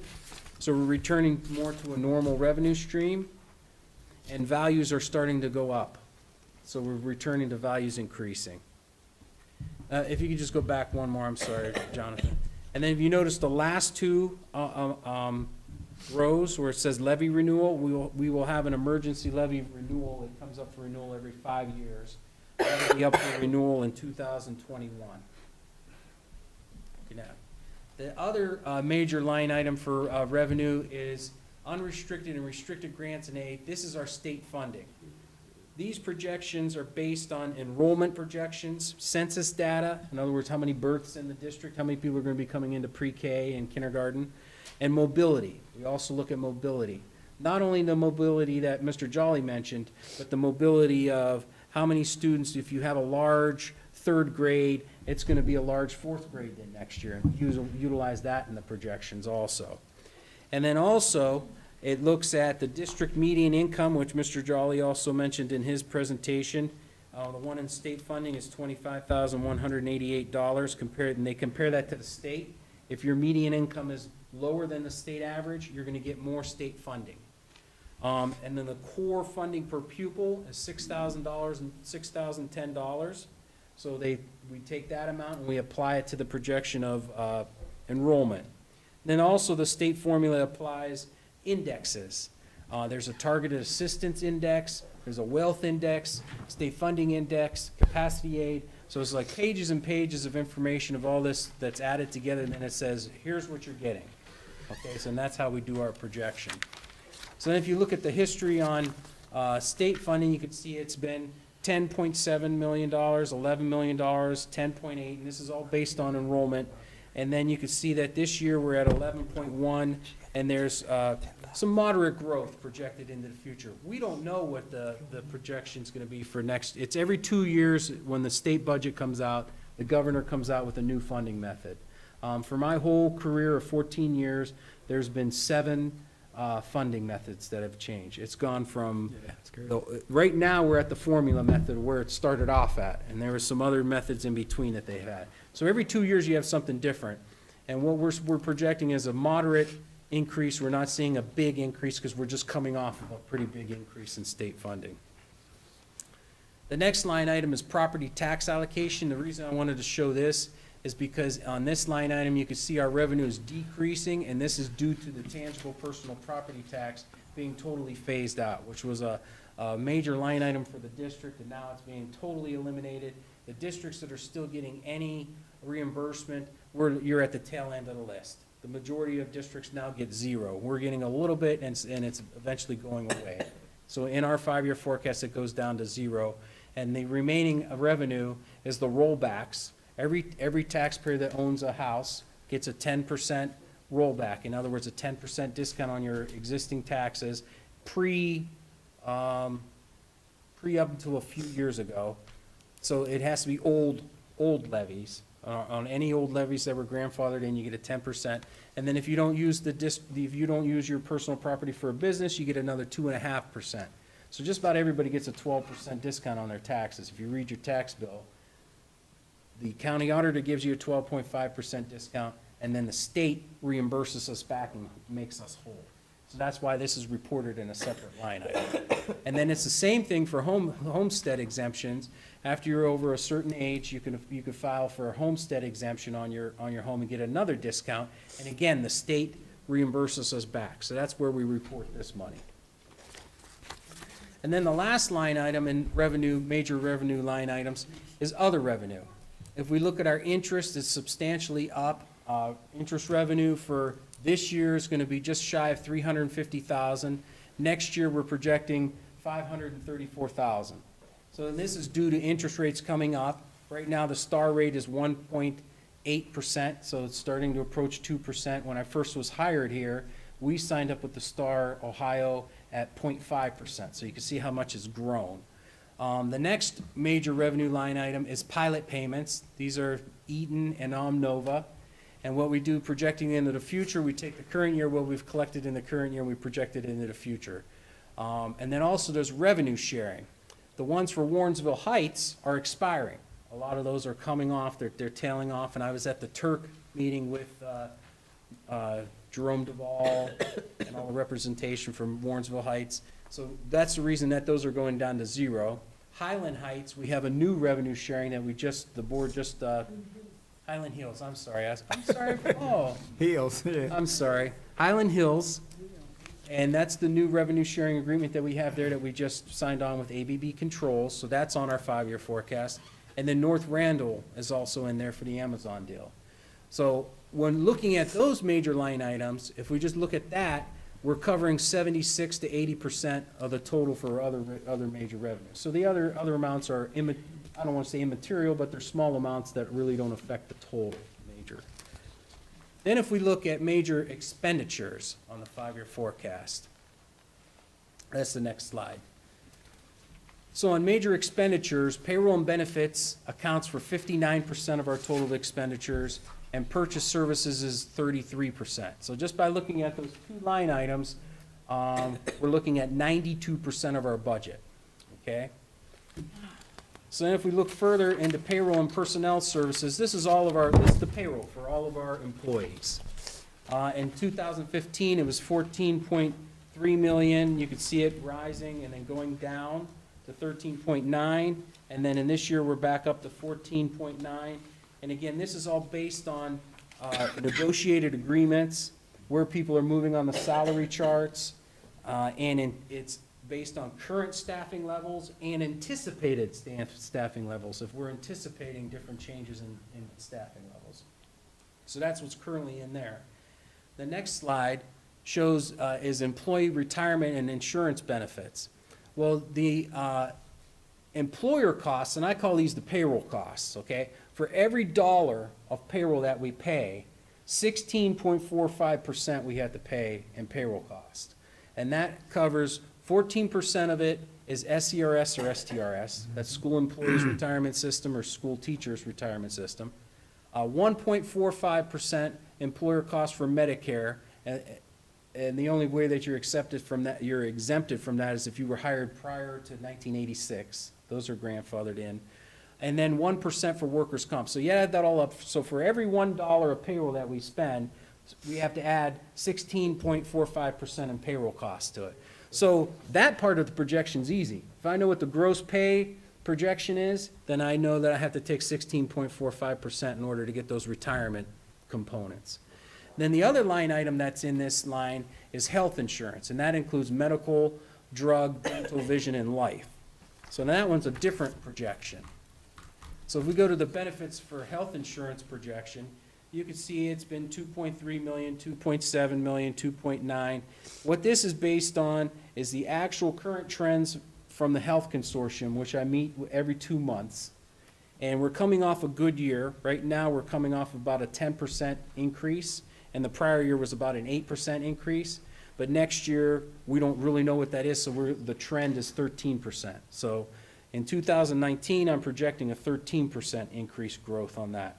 This is based on how many people are signed up currently, and then how the increase in premiums are going to go up on the different plans. Then we go to purchase services. Now, purchase services has a lot of information in it. One of the biggest components of purchase services is tuition-based services. This is where the district gets charged for community schools, scholarships out, special education, open enrollment out, and tuition to other districts. And then the other layers are utilities, maintenance, substitute teachers, nurse and health services, legal and other professional services. So if we look at the detail on, these are the deductions that come straight off of our state funding, and it's based on enrollment. In other words, if we have students that are enrolled in community schools, $3.7 million came out in 2016. You can see in 2017 it went down to 3.5 million, and this year we're at 3.1 million. Those are the results of Mrs. Rudolph's program, you know, checking on pupil services, making sure all of our data's in there. That's what we've been fighting, Mr. Jolly and us. So seeing that, we were expecting that to go down. We're expecting it to keep going down, but it lags when it goes down. But right there, we could see it going down. Scholarship transfers, that's like your ed choice, your autism, your Scott Peterson's, you know, some of the special ed things are in there. Open enrollment is any students that we have in our district that live here in Warrensville Heights, but they attend a school outside of our district. Our funding goes to that district. So all of these items here come straight off of our state funding. So remember, it was $11 million. $5 million comes right off. So there's only $6 million left for us to spend, because that's a deduction. It comes right off of our funding. So looking at this, you could see it's a 53% to 41% of our total purchase services, but it's a big component. If we go to the next slide and we look at some of the other major line items. So I pulled over the state funding deductions that we just looked at. And then if we look at other tuition-based, utilities, sub-teachers, you can see now sub-teachers is going up because 2 to 3 years ago we didn't have the program that we have now. We were paying for substitute teachers within our payroll, whereas now we have the program where we get them through the Educational Service Center. So that's why it's a purchase service now. So that's why you see that going up. Nurses and health aid, maintenance, that goes up and down. It's a little bit up this year, so we're hoping that those projects will be completed, so it'll come back down next year. And then legal costs, you can see it's gone up. We've had some extraordinary cases that we had to work on. And then we have our owner's rep in there for our phases with Steve Zanoni, because we had to pay for that out of separate funds. So if you add that all up, by looking at those major line items, we're covering up to 95% of that component. So the next line item I wanted to draw your attention to is principal other. This is our finance payment. So now you could start seeing this on the 5-year forecast as our payment for those 2017 certificates of participation for the new pre-K to 5 building. Now we're starting to make the payment. We actually had to make the first payment already just this month, and it was an interest-only payment to the tune of about $257,000. Next year, the whole payment will be due, and that's $970,000. So this is factored in, and that'll expire in 30 years. So now that's on our 5-year forecast. That's paying for pre-K to 5, first phase. The next line item, this is the most important line item on the 5-year forecast, and this is where Mr. Jolly and I strategically look at our financial data. A positive balance in this line item adds to the carryover fund balance, and what that means is that the district spent within its current revenue sources. In other words, current expenditures were less than current revenue, so there was a little bit left over, so we add that over to our beginning carryover balance, okay? Fiscal year 2019 is projected as the 9th year of spending within current revenue resources. This is why we have a carryover fund balance. 9th year of spending within. Fiscal year 2020 is the first year of projected deficit spending. And that, again, that's where current expenditures will be greater than revenue sources. I mean, is that going to put us in the negative? No, because we have a carryover fund balance. But Mr. Jolly and myself, we like to plan strategically to address that deficit year, because the further out we could push out any deficit spending, the further out we push out the need for an operating tax levy. And also, there will be potential savings with the new buildings when the design is complete. Right now, we really don't have the design complete to put any numbers on our 5-year forecast with the new buildings. We know there's going to be savings there. Even with Mr. Jolly's presentation, we're hoping it's going to be about $1 million. But we won't know that for sure until the design is complete, to where we can look to see where the savings are and how the metrics of it could be all added up.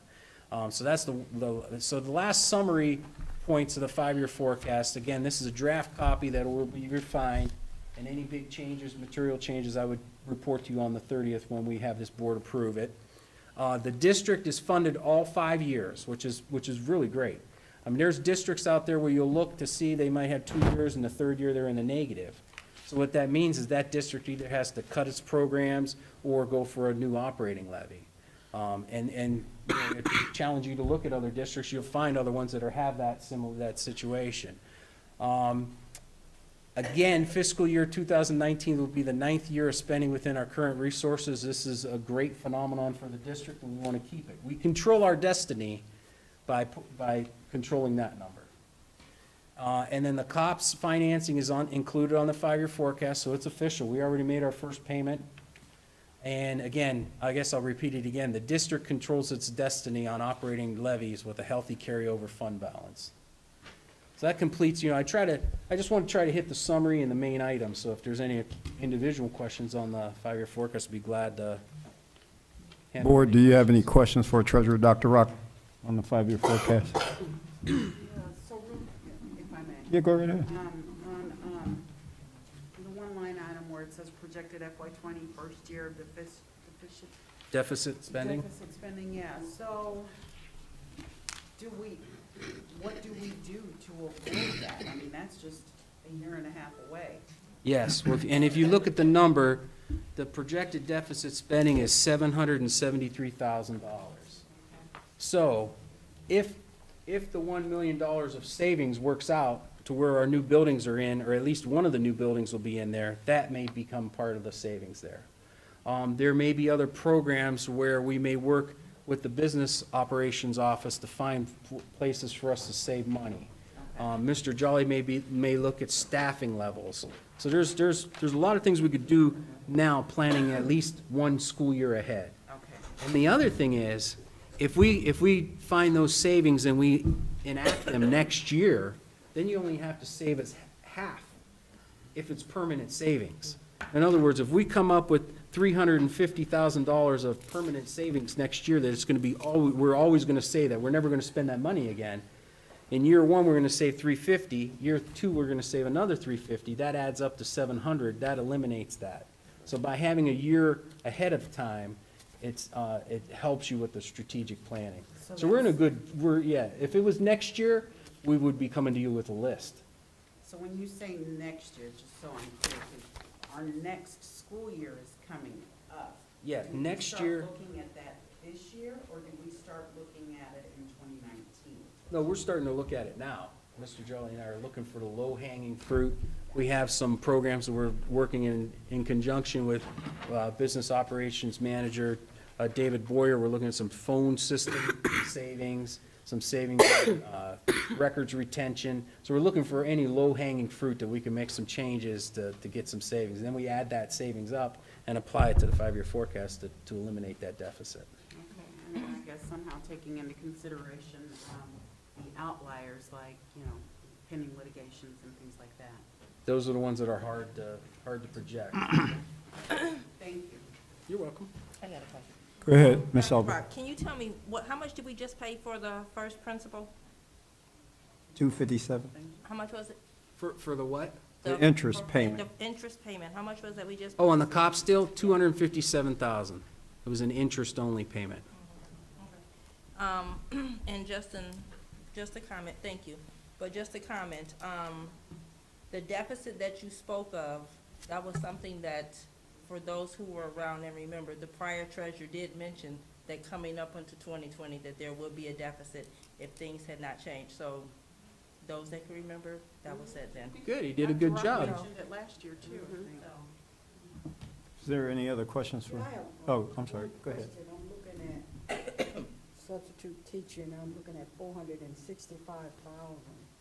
Is that what we pay out to ASAP? It's what we pay out to, Mr. Jolly would know the name. Yeah, it's a person's, it's to the Educational Service Center of Cuyahoga County. Rachel Wexie is the name of the program. Prior to that,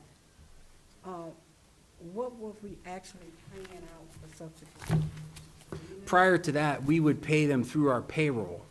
So if someone came and substitute taught and they made the $100, we would pay them through payroll. Now, someone comes in to substitute teach for us, they're an employee of the Educational Service Center, and then the Educational Service Center at the end of the month says, here's how many substitutes you owe us for, and we pay them.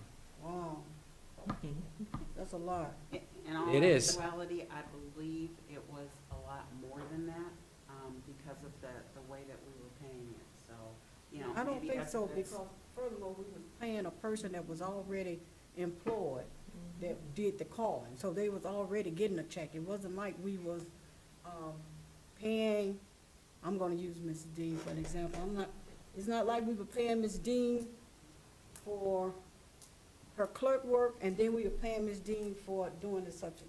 I don't think we was doing that. No, it wasn't that way. I'm sorry, Mrs. Moon.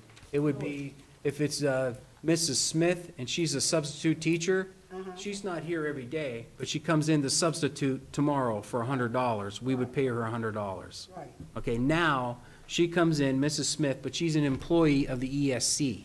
The ESC pays her, and then they charge us But we pay the them. $100. We paying them way more, way more.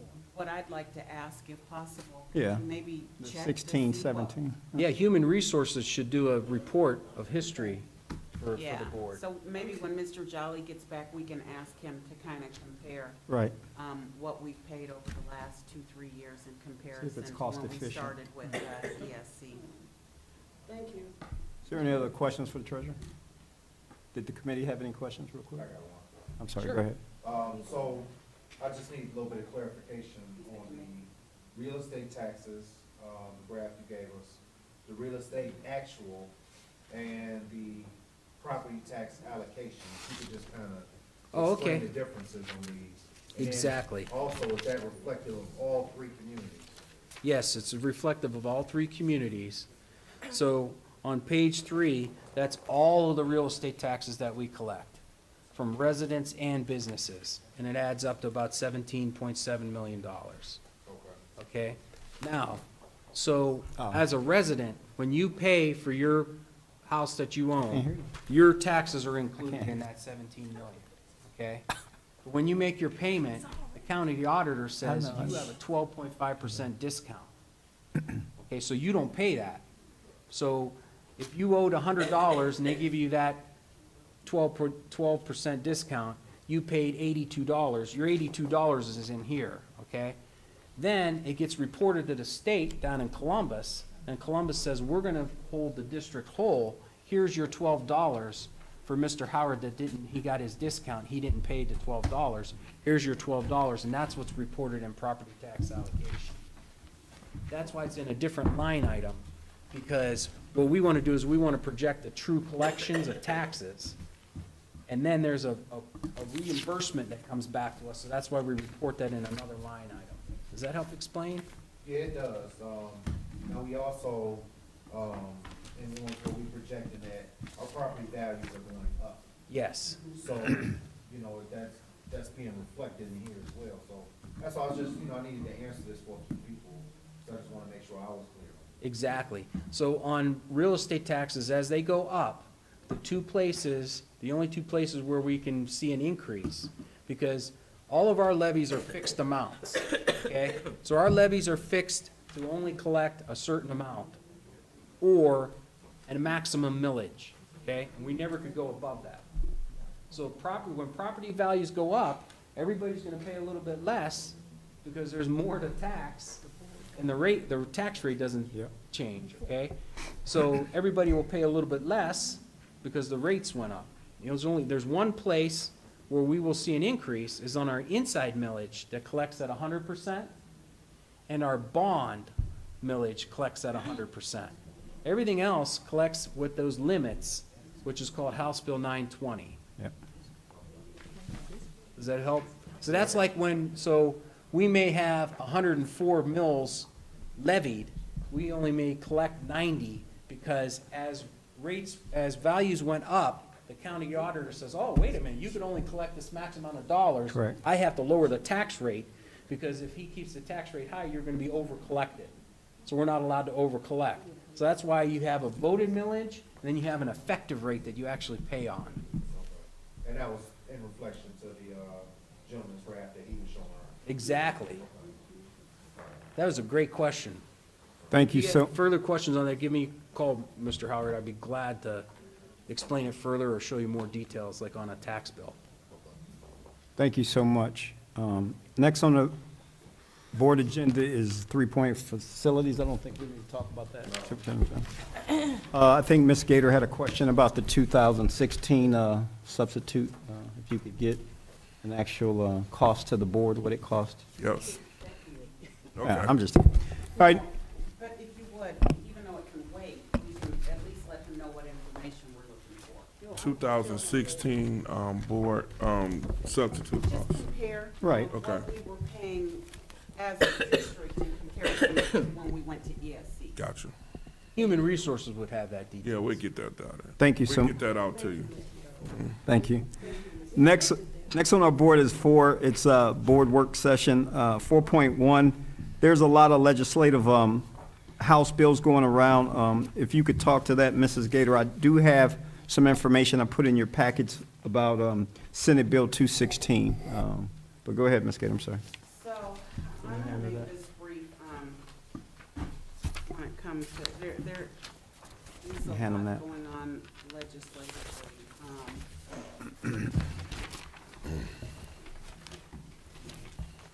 Does everybody get the emails, from OSBA, showing the different You got things one? that are going on legislatively? So I'm not gonna go Yes. into detail. The main thing that I'd like for everybody to know is that State Representative Kent Smith, when I went to the legislative conference back in March, he came and sat with me, and that's when I was telling him about House Bill 70 and asked him what he knew about it. Literally, while he was sitting there, he sent a text to his liaison and said, we need to start some legislation to repeal or ask for a moratorium on House Bill 70.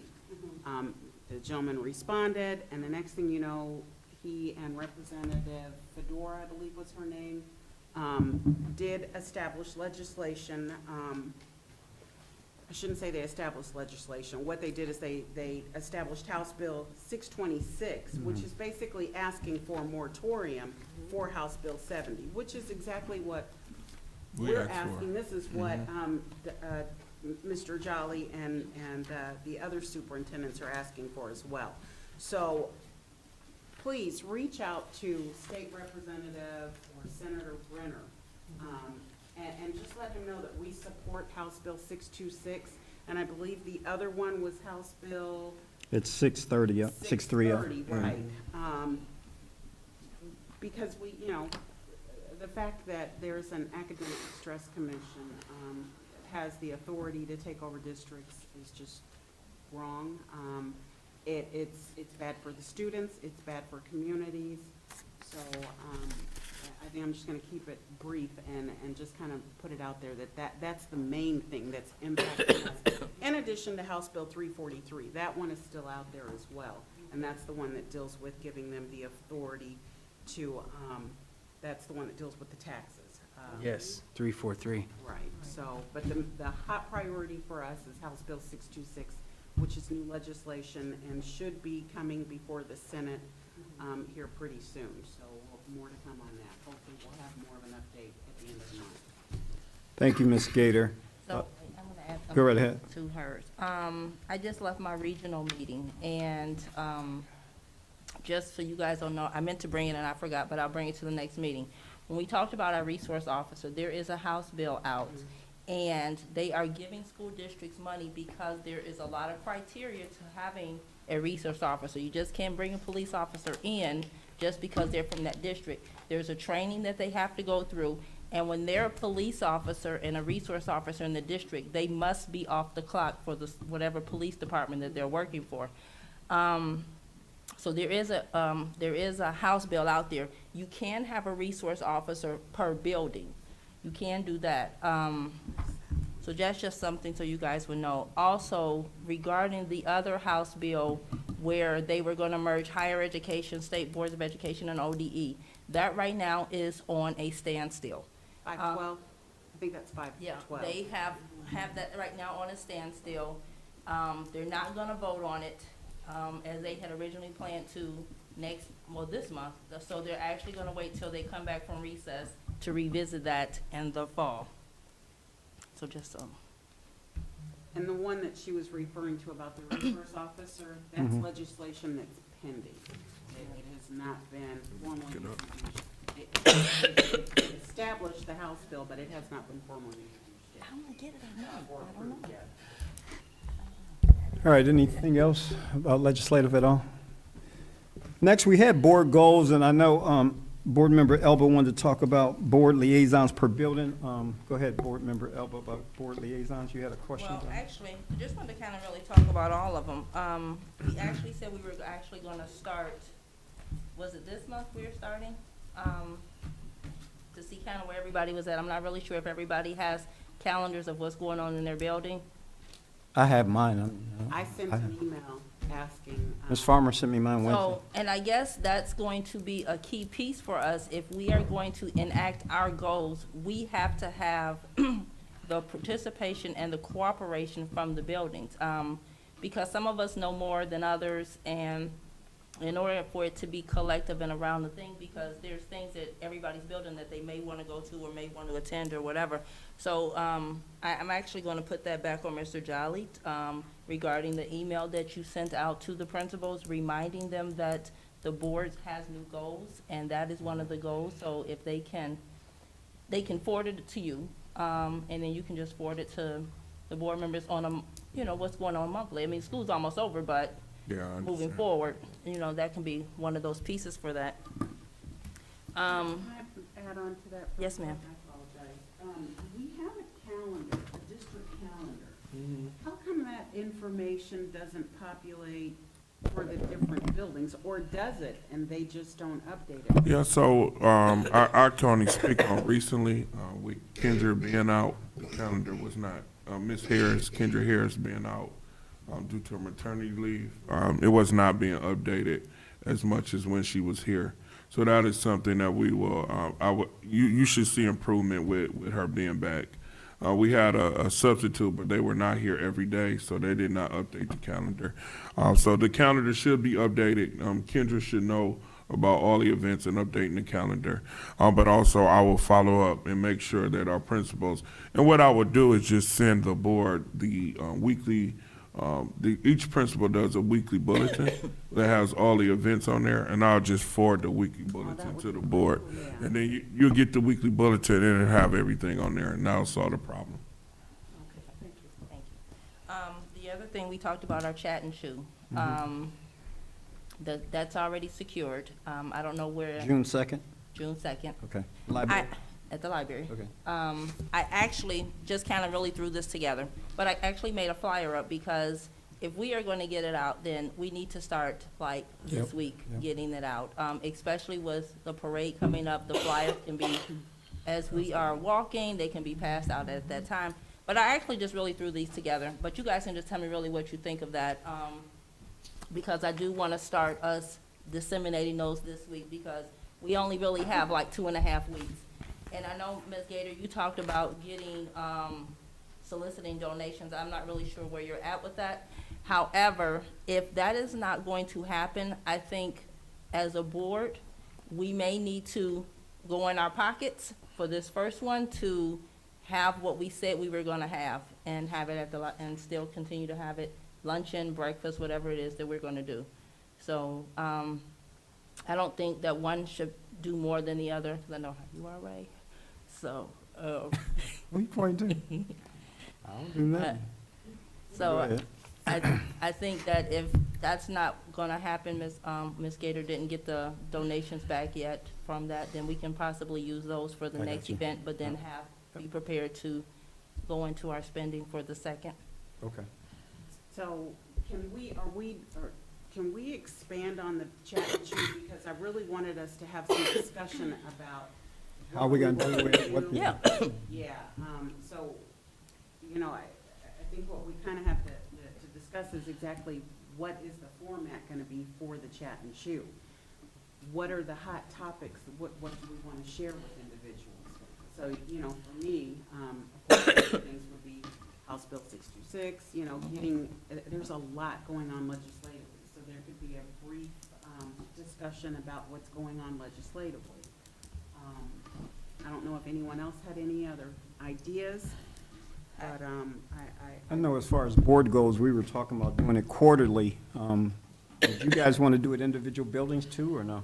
Or is that too much? I think we're talking about the chat and chew. We're talking about the That's chat. what I'm talking about, individual Well, I buildings. mean, and we can talk about what's going on at the individual buildings, because it's not that much going on for school about to be over. But I think that if we're gonna have that dialogue, because we still want whomever comes, whether student, parents, or whomever, still wanna be able to hear what they have to say, good, bad, or indifferent. In addition to, hey, now that you've told us this, let us tell you this as what's going on here. This is what we're doing, and this is how we're gonna need your help and support and whatever. And that if you ever have any concerns, here is this, this, and this, and this, and this. And so that's not for yours to keep. I just wanted you guys to see that. Oh, you want to back? Yeah, I mean, cause I only did 3, cause they were kinda different, so, but the language is still the same in it. I just don't know if you guys wanna add something more to it, take something away, because ultimately, I'd like to really have these copied by Friday. Yeah, but this is going to be a district-wide, chat and chew, right? Yeah. District-wide? It says Warrensville Heights Board of No, Education. no, I just want to make sure that this Yeah. is district-wide. 'Cause- Well, first of all, you want topics that, your community is interested in. So don't just put legislature, because a lot of people is not really going to be interested in that.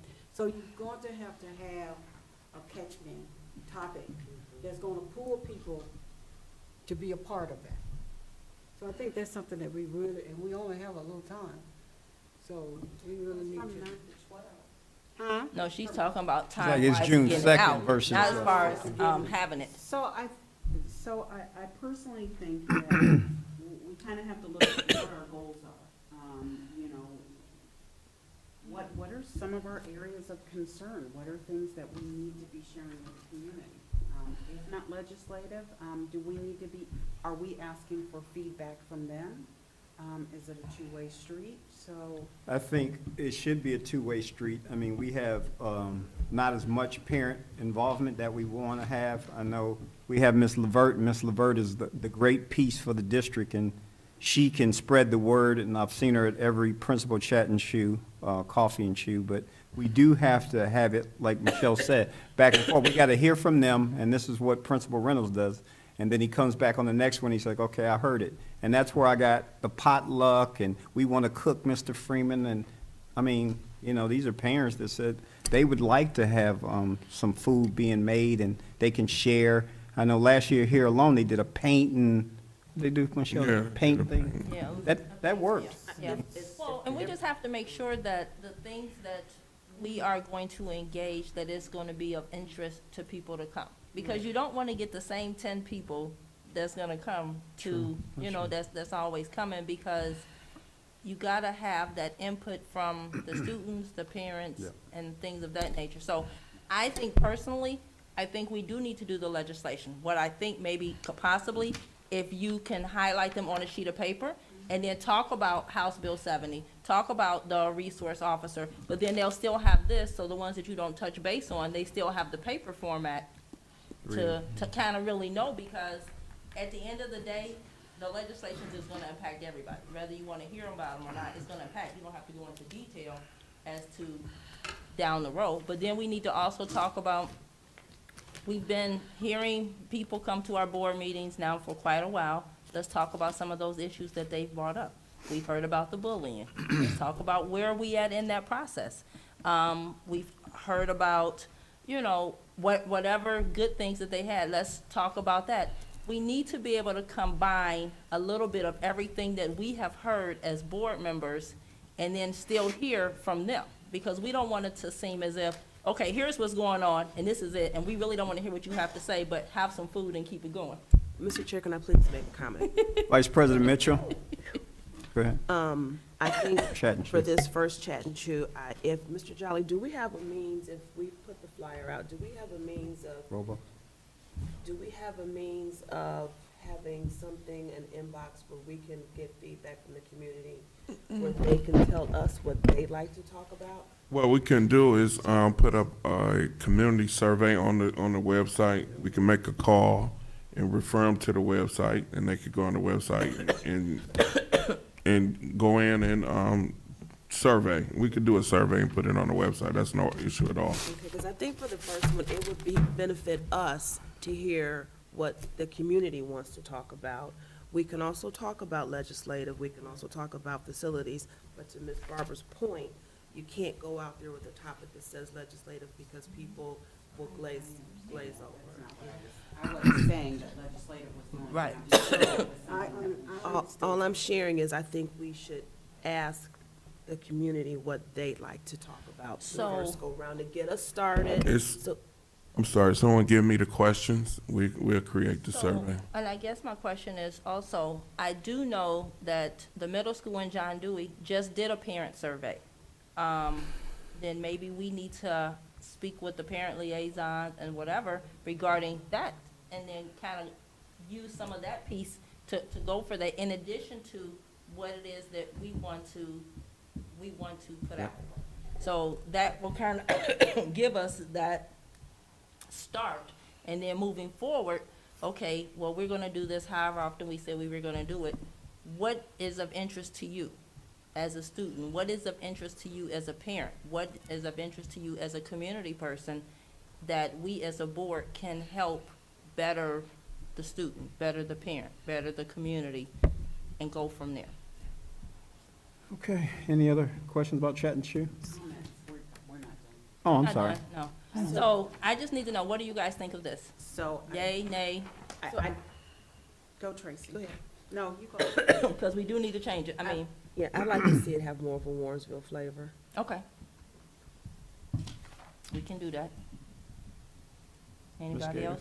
And Mr. Johnny, is it possible for Kenya to do the flyers? I mean, she can do it. Whatever y'all need us to do. You guys put out some really nice That career one. artwork, Yeah, and it does have that Warrensville flair. Yeah, we have templates that they use.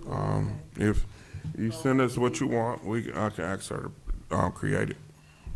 Can I just backtrack a minute? So did we say 9 to 12? Did we say 3 hours, or did we say 2 hours? We said 3 hours. We said Did- 3. Okay, all right. So in essence, because the library opens at 9, that first 15, 20 minutes is really gonna be set up anyway. And then somebody else is coming in after us. So we're actually, in essence, really are looking at about 2.5 hours because of the block, and that was the only time space that they had. So we'll probably start about 9:15, 9:30, and we'll probably be done about 11:30, 12. then I would say you put 10 it on to there, 12. yeah, 10 to noon, or either 9:30 till 11:30. Right. I think 10 to 12 would be good to give us time to set up so that we are Well, prepared. if we have to be out of there. By by 12, noon, you we gotta be got- out by we gotta 12, right? Oh, I'm sorry, then yeah. So we should do 11:30. 9:30 to 11:30. Exactly. Does that give us enough time to set up? Half an hour. Well, I mean, I think so. I mean, They because open he up said at 9. that, if we need to come a little early, he'll be there for us to come in a little early. And then as far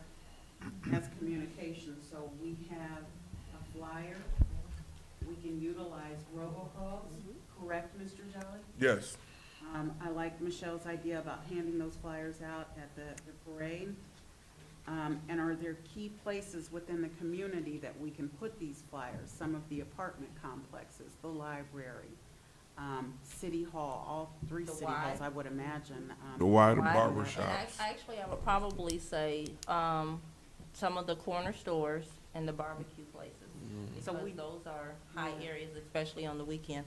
So, breaking this down a little bit further, we've got the different areas that we're saying we would communicate it to, so we would need to establish who's going to be responsible for making sure they get to what areas. Actually, another question in regards to that. Are we still doing Wednesday folders, or are we done with that?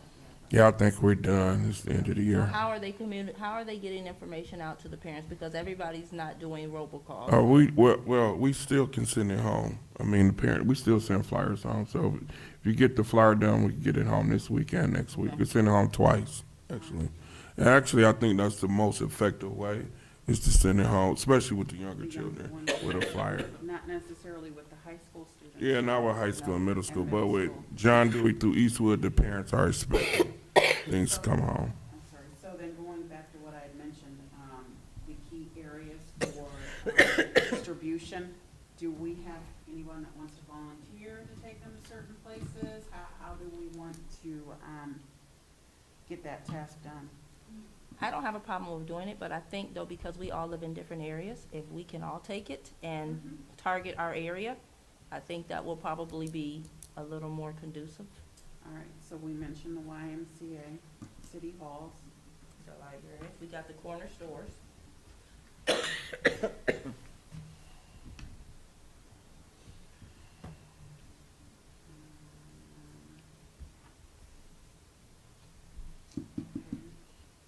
So I guess what we're saying then is maybe we just print out a certain number and give them to everybody, and maybe you guys just kind of communicate where you want to do it. I mean, like you've got the different apartment complexes, Walford, Granada.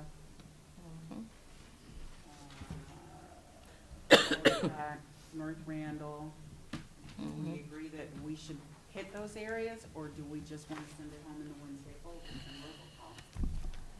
What are your thoughts? I think remember, the last day of school is what, May 23rd, so we will need it this soon. is this week. It's gotta be done this week because nobody will be here next week. What's the capacity of that room, do you know? Actually, it's 100. Okay, cool. So I think we'll be fine as far as capacity. All right. As far as your apartment ideas, I think that we could possibly maybe see if we can put them in the mailroom. Because you still have Country Lane. If we can just, Clarkwood. put it in and that way we're not just like all over the place in such a little time.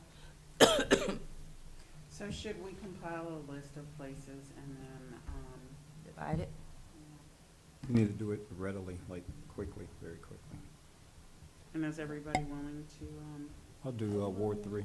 I was gonna say, we could also break it up by the wards we're in, and then Right. whatever wards that aren't covered, we can split, conquer, and divide. And then as far as an overall menu, so just for clarification, I did a donation letter, and then I got to thinking, because this is something that we're trying to be collaborative with, I was gonna send it to Member Mitchell, I said, no, I need everybody to take a look at it, so I do have it. I will email it out before I leave, just for the next one. But in terms of a menu, are you guys good with like Dunkin' Donuts, Panera, Chick-fil-A, places like that? Or what are your thoughts about what we want to have on hand for people? Yeah. Dunkin' Breakfast Donuts, menu, Chick-fil-A. breakfast menu. I think Dunkin' Donuts and Chick-fil-A would be more economical. Yep. Okay, okay,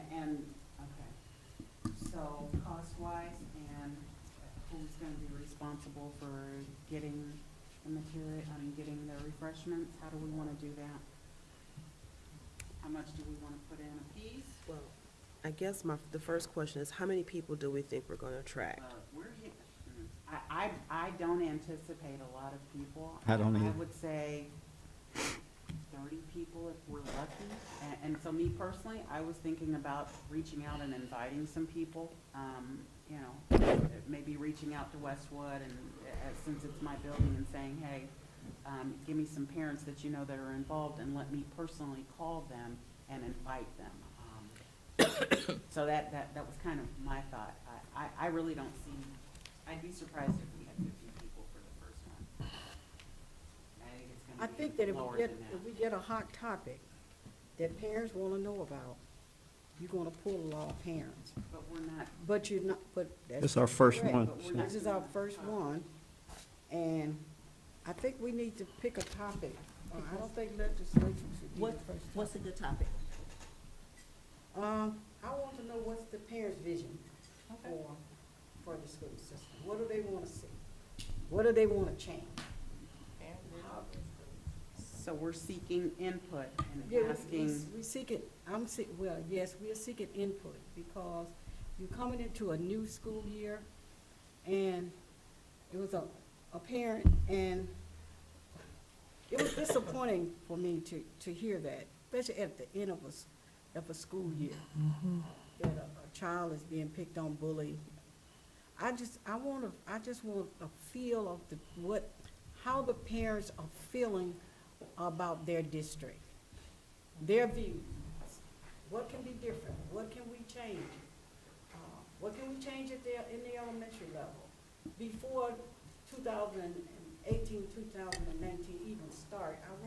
I want to hear from them. That's a good idea, Barbara. So we're basically asking them to sum up their year and tell us the strengths, weaknesses, Right. areas for improvement. Because quite a few parents might just show up just to voice their opinion. They wasn't given the opportunity. Exactly. to do that. Yeah. So we want to give them the opportunity to do that. So start. And just be prepared that we may get more negatives than positives, but Okay. at least It is we what it know is. as a board what we need to work on for our goals moving into the new school year. True. So, And I'll just add this, we have to be mindful for those individuals that do come with complaints and concerns. We have to always direct them to the proper protocol. Right. Well, ma'am, we're sorry to hear that this is what happened. Could you share with us what you did? This is what should happen, and this is when it comes to the board. So it's also our opportunity to share with them what the correct policy and procedure is. I think that while we are meeting, I think we need to have a copy of this policy, because a lot of people come to these meetings and they don't know what our policy turnaround time is. Because, See which policy. well, when they They had a come and they complaint? address a concern, complaint, or whatever, what the board's turnaround time policy is for the superintendent or treasurer to get back to them. And I say that because Mr. Jolly has said to the gentleman, he said to the board, I will follow up with you guys with the board, but he's the one that really needs the answer. Yeah, we need a follow-up, but he really needs the answer. So I think that we need to pull out, in addition to that, some of our policies, our key main policies, for, like you said, when you have parents who need to be redirected, or people in general, not even just parents, who need to be kind of redirected and say, hey, this is the step you need to follow, and this is our policy. Because nobody's reading the policy. Come on, let's be real. Nobody's pulling out our website, reading all of our policies. Can I make a suggestion? Because this is good conversation, this is stuff that we need to do, but I really think that to pull this off the right way, and it's late, can we do a special meeting that allows us to address? Yes, oh yes, a board no chat question and about chew? it. Chat and shoot special. And that means it'd have to be like Wednesday, Thursday of this week. Doesn't necessarily have to, it doesn't necessarily have to be Wednesday, Thursday. We can Well, no, still- I'm just throwing out days. We can still get literature Right. together. I do like what Barbara said, in terms of a topic. Yep. Letting the parents and buy in. we can meet in the process to really kind of hash things out. Sounds good to me. This is something that we could do as a special meeting and not have to tie people up. Yep, sounds good to Okay, me. so, but once again, this, where is it at here? So we really only have 2 weeks, next week and then the week after. That's it. Our meeting, because next week is the week of the 21st, which is the last week of school, which is the goal to hopefully get it out. Right. The following week is Memorial Day, it's Monday. Our board meeting is Thursday, No, Wednesday, right. Wednesday the 30th, Mhm. and then our thing is Saturday. So we tried, I So don't know I'm what just throwing out, everybody's- I'm just letting you guys know, so we're talking about having a meeting. Do one Monday, well, yeah, we don't have, there's less. Well, you can't do Monday because Monday's graduation. Oh, that's right, what am I thinking about? We could do it Tuesday, Wednesday, I mean, I don't know what everybody's schedule is. We can't do it Wednesday of this week because that's STEAM fair unless we Right, meet exactly. in between quickly. Will the Chat and Chew be a board meeting, or do I do a board notice, or, because you're not? Yes. It's a So for special the first meeting. one, I think a board notice will be good. Right. But we might want to consider, guys, limiting it, you know, to just 2 board members rotating it. No, I don't think that's gonna work. This is the Why not? board notice, there's no board action. No board Yeah, action. there's no board action, it's No, no discussion. board action, it's gonna. I know other districts that do it that way. Instead of having a board notice, they only have a couple of people who rotate it, but they do it more frequently than they should. So I think the main thing is, Mr. Jolly, maybe if you could have someone to come up with a flyer. Yeah, that's what you need. Can I have a copy of that flyer you did? Can I write on it and then I'll send Or it? just email it to me and I'll forward it. We'll have that done soon as I get it from Ms. Elba. Yeah, she does. We'll get her to do it. So, But thank you, Michelle. I don't want to discount what you did. Oh, no, because I just kind of really threw this together today because I knew that we were on borrowed time here. no, that's good. We just have to get something together.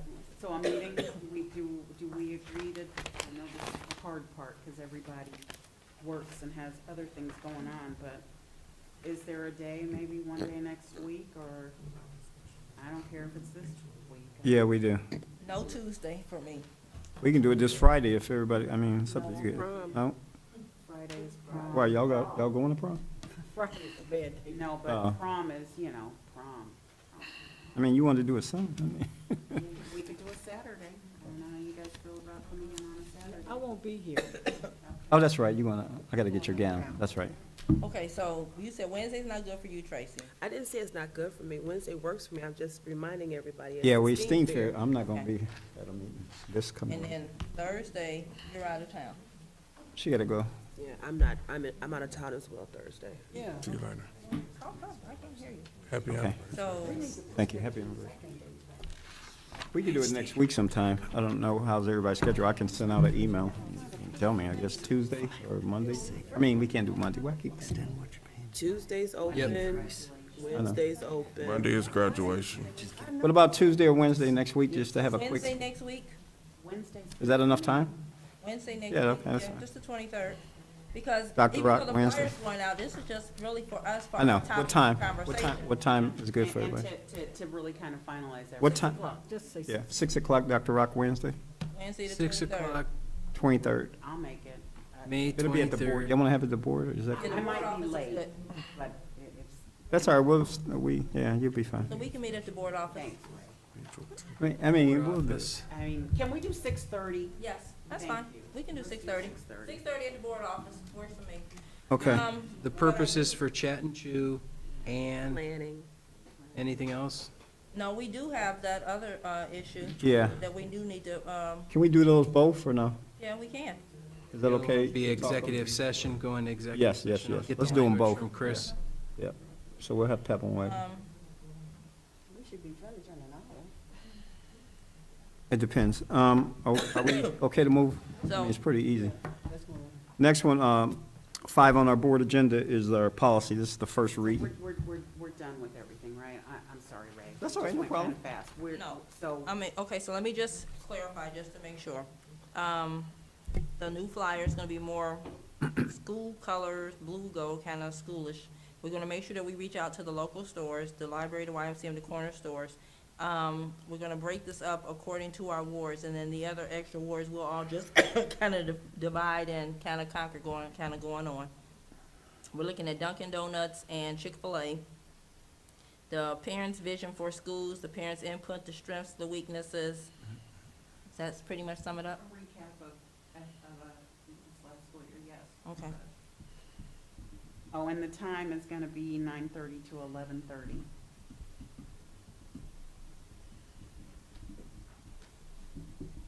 Meeting next Wednesday.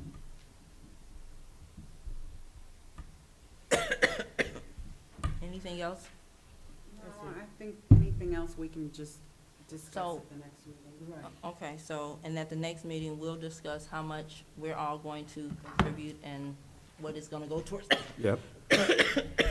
Okay, Number 5 is our first reading of Board Policy, Volume 36-2. So I got a couple problems with the criminal history check, the eligibility of residents and non-residents, and student advisory. What kind of problem? Board member Elba? Oh, I'm sorry.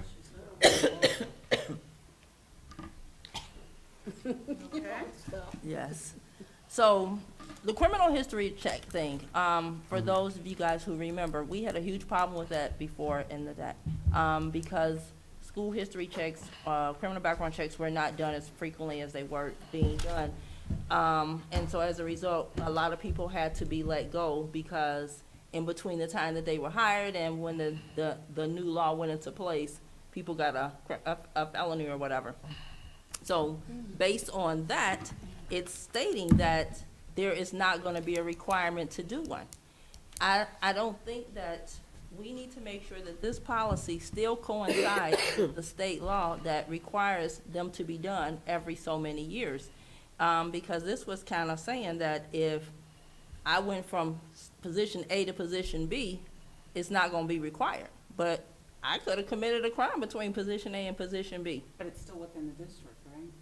Well, but, okay, so what happened was, we probably had about 40 people.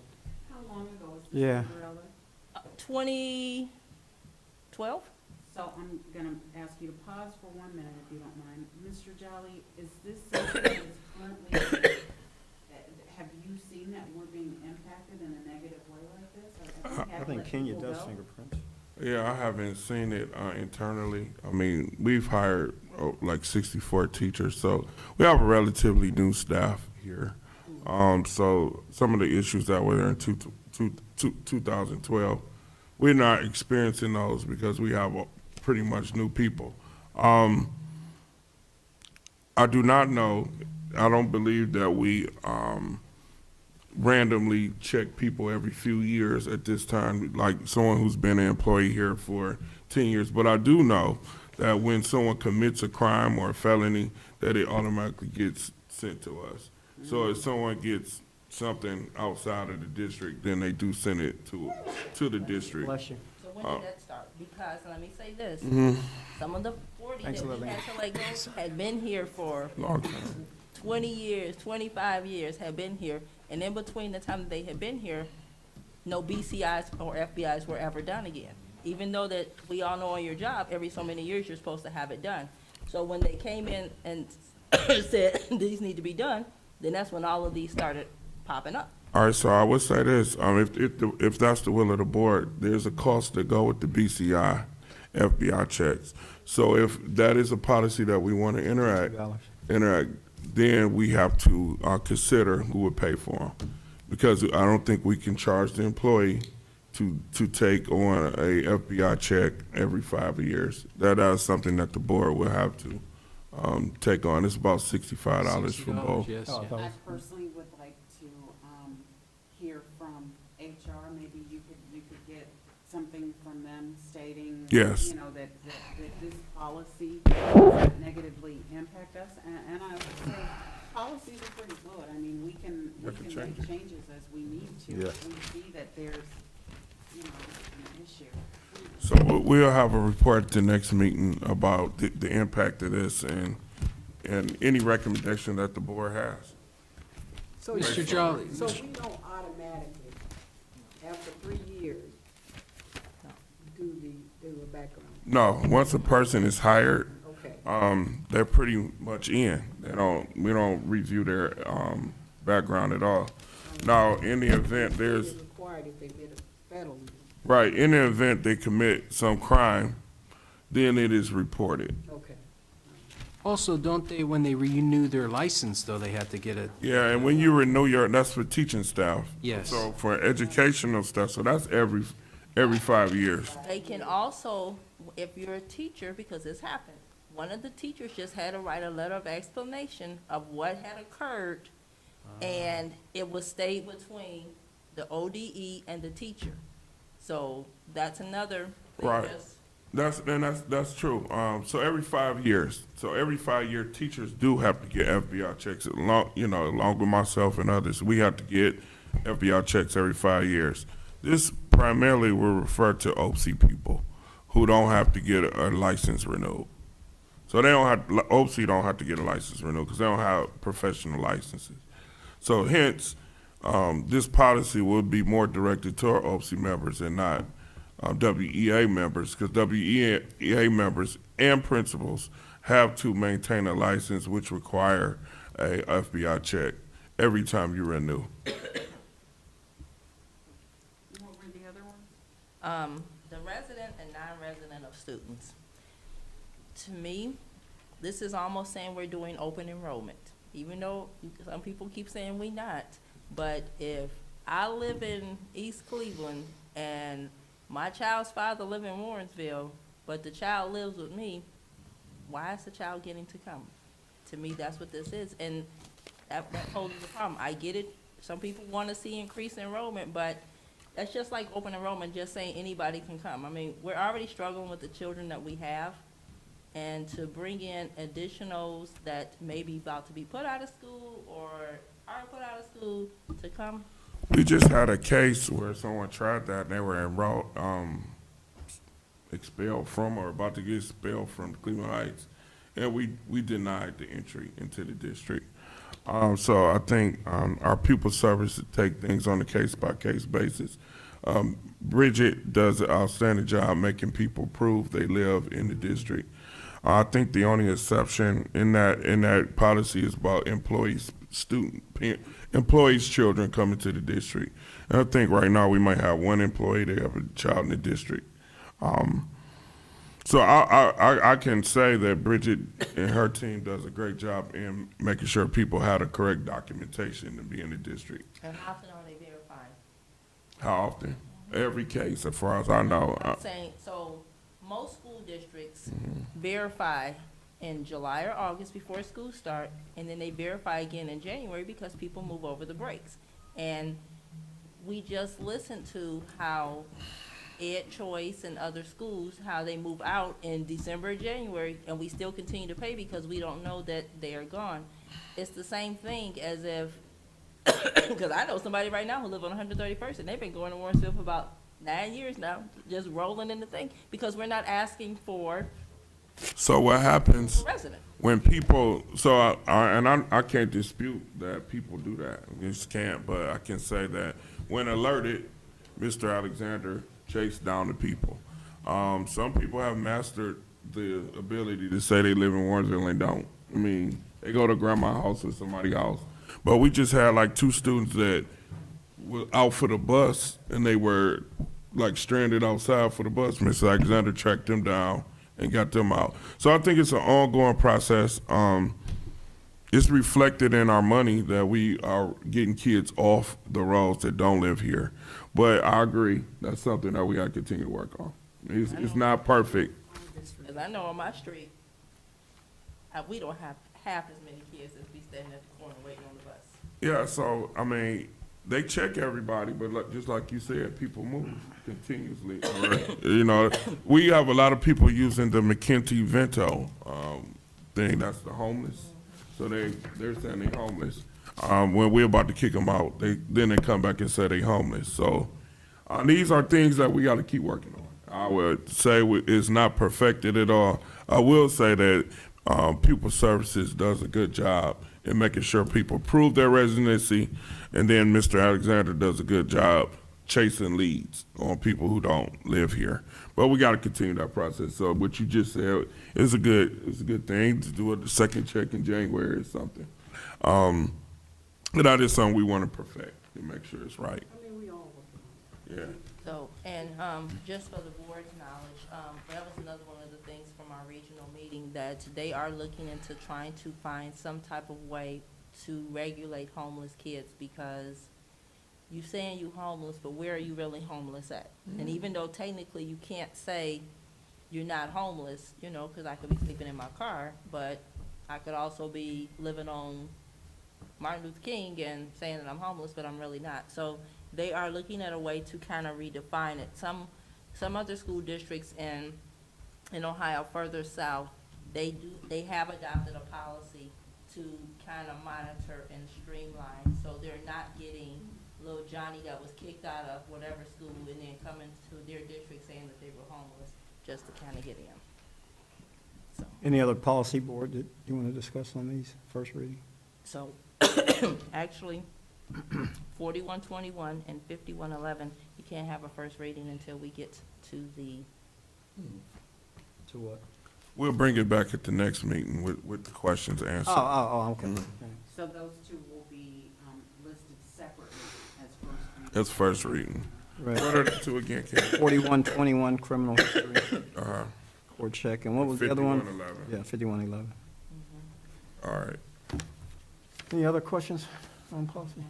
No, I'm good. Next on our board agenda is superintendent evaluations. This actual summative, I would like, if the board wishes, to have someone facilitate it. I know I've been in contact with OSBA, Cheryl Ryan and Terry Morgan, and we did have a presentation here in April from Steve Farnsworth with ESC. We do have two options. I mean, ESC will do perform evaluations on both the superintendent and the treasurer for free the first time. So this is the But summative. it's not a full one. And he said that in his email. It's not a full evaluation. He's going to do a piece of it, but it expires in June. If we want the full one, then it was 1,000 per person. It's a 500 per person. No, it's not 1,000. No, he's doing it twice a year, so it's 500. It's 1,000 per employee. No. We already started the evaluation for this year, right? We started one in August for the formative, So I we guess just it need would to do wrap that up. this summer. But it's not a full one that he said. But I would clarify that. Personally, I'd rather see OSBA do it. So I would kind of like to just know what's considered not a full one. Why would he be coming to us if it's not a full No, one? I'll clarify it, though. I mean, she may have heard it over in his email, but, I mean, I thought it was, Yeah, I didn't pick it up that way. What was I his name? think he knew that Steve we were Farnsworth? doing an evaluation. He said partial one. I didn't see that in the email. I'll clarify it, just for the board, but if we're okay with having a third party or a second, I guess a third party facilitate it, is that something this board will entertain? I mean, why do we need a second party? I'm trying to. Who's gonna do it? Neola or ESC, we just have to make a decision on which one. She said if we I don't mean, use not it. Neola, ESC or OSBA, I apologize. Right, that's another party. That's somebody else doing it, not us. Oh, I She's understand. like, I why can't misunderstood we your do it? question. I apologize. And that's a question OSBA asked me too, so you're not by yourself, Barbara. Cheryl Ryan asked me that too, so. But they do it. It's a cost of $850 for a 3-hour course. So if we do our own again, Right. I would just ask that we just work together better as we discuss the evaluations and whatever we discuss in those meetings, when we say we are all in agreement, we're all in agreement, and it's no final changes after the final review. Okay, I so totally agree with that. his email says, no cost for the abbreviated evaluations. If you want the full year-long evaluation beginning next year, which would be July 1, the cost is $1,000 for each superintendent and treasurer. If Yeah. you want to continue with the abbreviated evaluations rather than the full year-long evaluation, ESC will facilitate them at no charge. Again, if you want the evals done this year, we better get some dates soon. So it's $2,000. So, we only need the $500. abbreviated version. Right, you need one. No, you need the full version, because what we're going to do is gonna be the same thing that we're gonna need to do next year. We don't wanna keep doing. December. Right, we don't wanna keep doing different ones and abbreviate. We wanna be able to have one consistent, so it will be consistent from now to the next one, instead of having two different ones. And I say we finish it ourselves, if I that's do the too. case. We just finish it ourselves.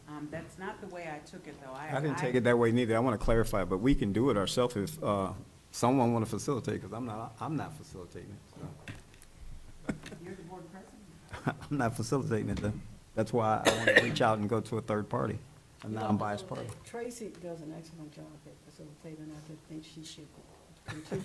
Well, you have to ask her. Again, I don't mind facilitating. She does. Exactly. But once we have it pen on paper and we Right. do that final review, Evaluation. there will be no more changes like we had happen. And I totally agree with Because I will not, we just won't. So when we're done, we're done. So we will do it ourselves, and I can relieve both of these people from waiting, so, correct? I check with everybody else. So we don't need to have OSBA, I can call Cheryl and No, Steve. we do not. Okay, I'm just asking.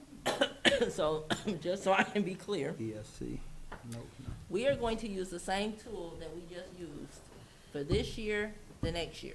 The same Ohio, We're finishing up. No, I get we're finishing up with the second evaluation now. Correct. But then you still have to have a new evaluation in a few more months with the goals, with their goals. And Going into the school year. Right, because you gotta have 2 a year. You gotta have one in the fall and one in the spring. So my question is, are we just gonna continue to use the same one, or are we saying we just wanna finish up what we were doing now and then possibly consider the new tool for the new school year? So I think that's a good point. I think we finish it up this year. I think we finish it up Then we have this to year. I decide don't as know a about a new board. tool, but, and then we make a selection on who we want to start us off next year. for the Which is formative. gonna, because we're gonna have to come up with the goals and all Correct. that other stuff, so. Correct. Literally, we're gonna have to do the evaluation pretty soon. I wanna And do it in then June, if we could do it in June. find out from them when they wanna come in and start us off for the next school year. And it's probably gonna be sometime in June or July. Mm-hmm. Correct. And that's Yep. free, correct? No, Depends on who we go with. That guy said it's free. no, his still only free till June. I'll get clarity, Barb, I'll get clarity, I'll get I'm not clarity. interested in paying nobody $2. All right, Till June. new board business, board member Newman, Gator, did you want to talk about board calendar, or did we get that clarified? Yeah. So, yeah, Mr. Jolly, allowed me to talk to, Nevin Jenkins about, Board calendar? helping up with the board calendar. Oh, Yeah, okay. So I didn't see it neither, but maybe she talked to him, I What? don't know. You said, when did you talk to him? I mean, I guess I'm confused. Why are we talking to Nevin Jenkins for a calendar? So, let me just explain. Okay. You guys know that the calendar that OSBA comes out that has, it's the pocket calendar, and at the back of it, yeah. it lists all the little actions that the board has to take. Mhm. So first off, I emailed Terry and I said, hey, Terry, is that something you guys have in an electronic form? So she's looking to see if that's something they have electronic. My thought was, since we've got our board liaisons, we have that calendar, but build onto it so that as things come up that the board needs to participate in, whether it's different things going on in the buildings, we can add to it. So that was my thought when it comes to a board calendar. We Okay. need a calendar for the Board of Education. So Nevin said that he could help with something in Google Docs, but I am checking to see what OSBA has so that we don't have to reinvent the wheel. Okay. They might even already have something Good together. So- job. Good job. I appreciate that, but I do have a question. Is that part of Nevin's job, or will he be working out of the scope? It would Do we be- have somebody that already does that? That's, Nevin as the tech liaison, that's in his scope. Okay. He's the Okay. Google Docs. Okay. Yeah. I'm just He asking. would be, he would even do it on his own time. He would meet on a Saturday. We went to Starbucks before when we were planning for the planetarium, so. Yeah, it'll be part, it's But under his scope. I will not do anything without letting Mr. Jolly know. Oh, So- no. No, I'm just letting the board know. Oh, I didn't think that anyway. I didn't think that either. I didn't think that. So you'll bring that to the next board meeting, I'll or, bring him to the next meeting. Dr. Rock, is there any correspondence? No, sir. At this time, we will need to go into executive session. I need a motion to go into executive session. Can I have a motion, please? Mr. Chair, I move that this board move into executive session to consider the appointment, employment, dismissal, discipline, promotion, demotion, or compensation of a public employee or official or regulated individual, students, or the investigation of charges or complaints against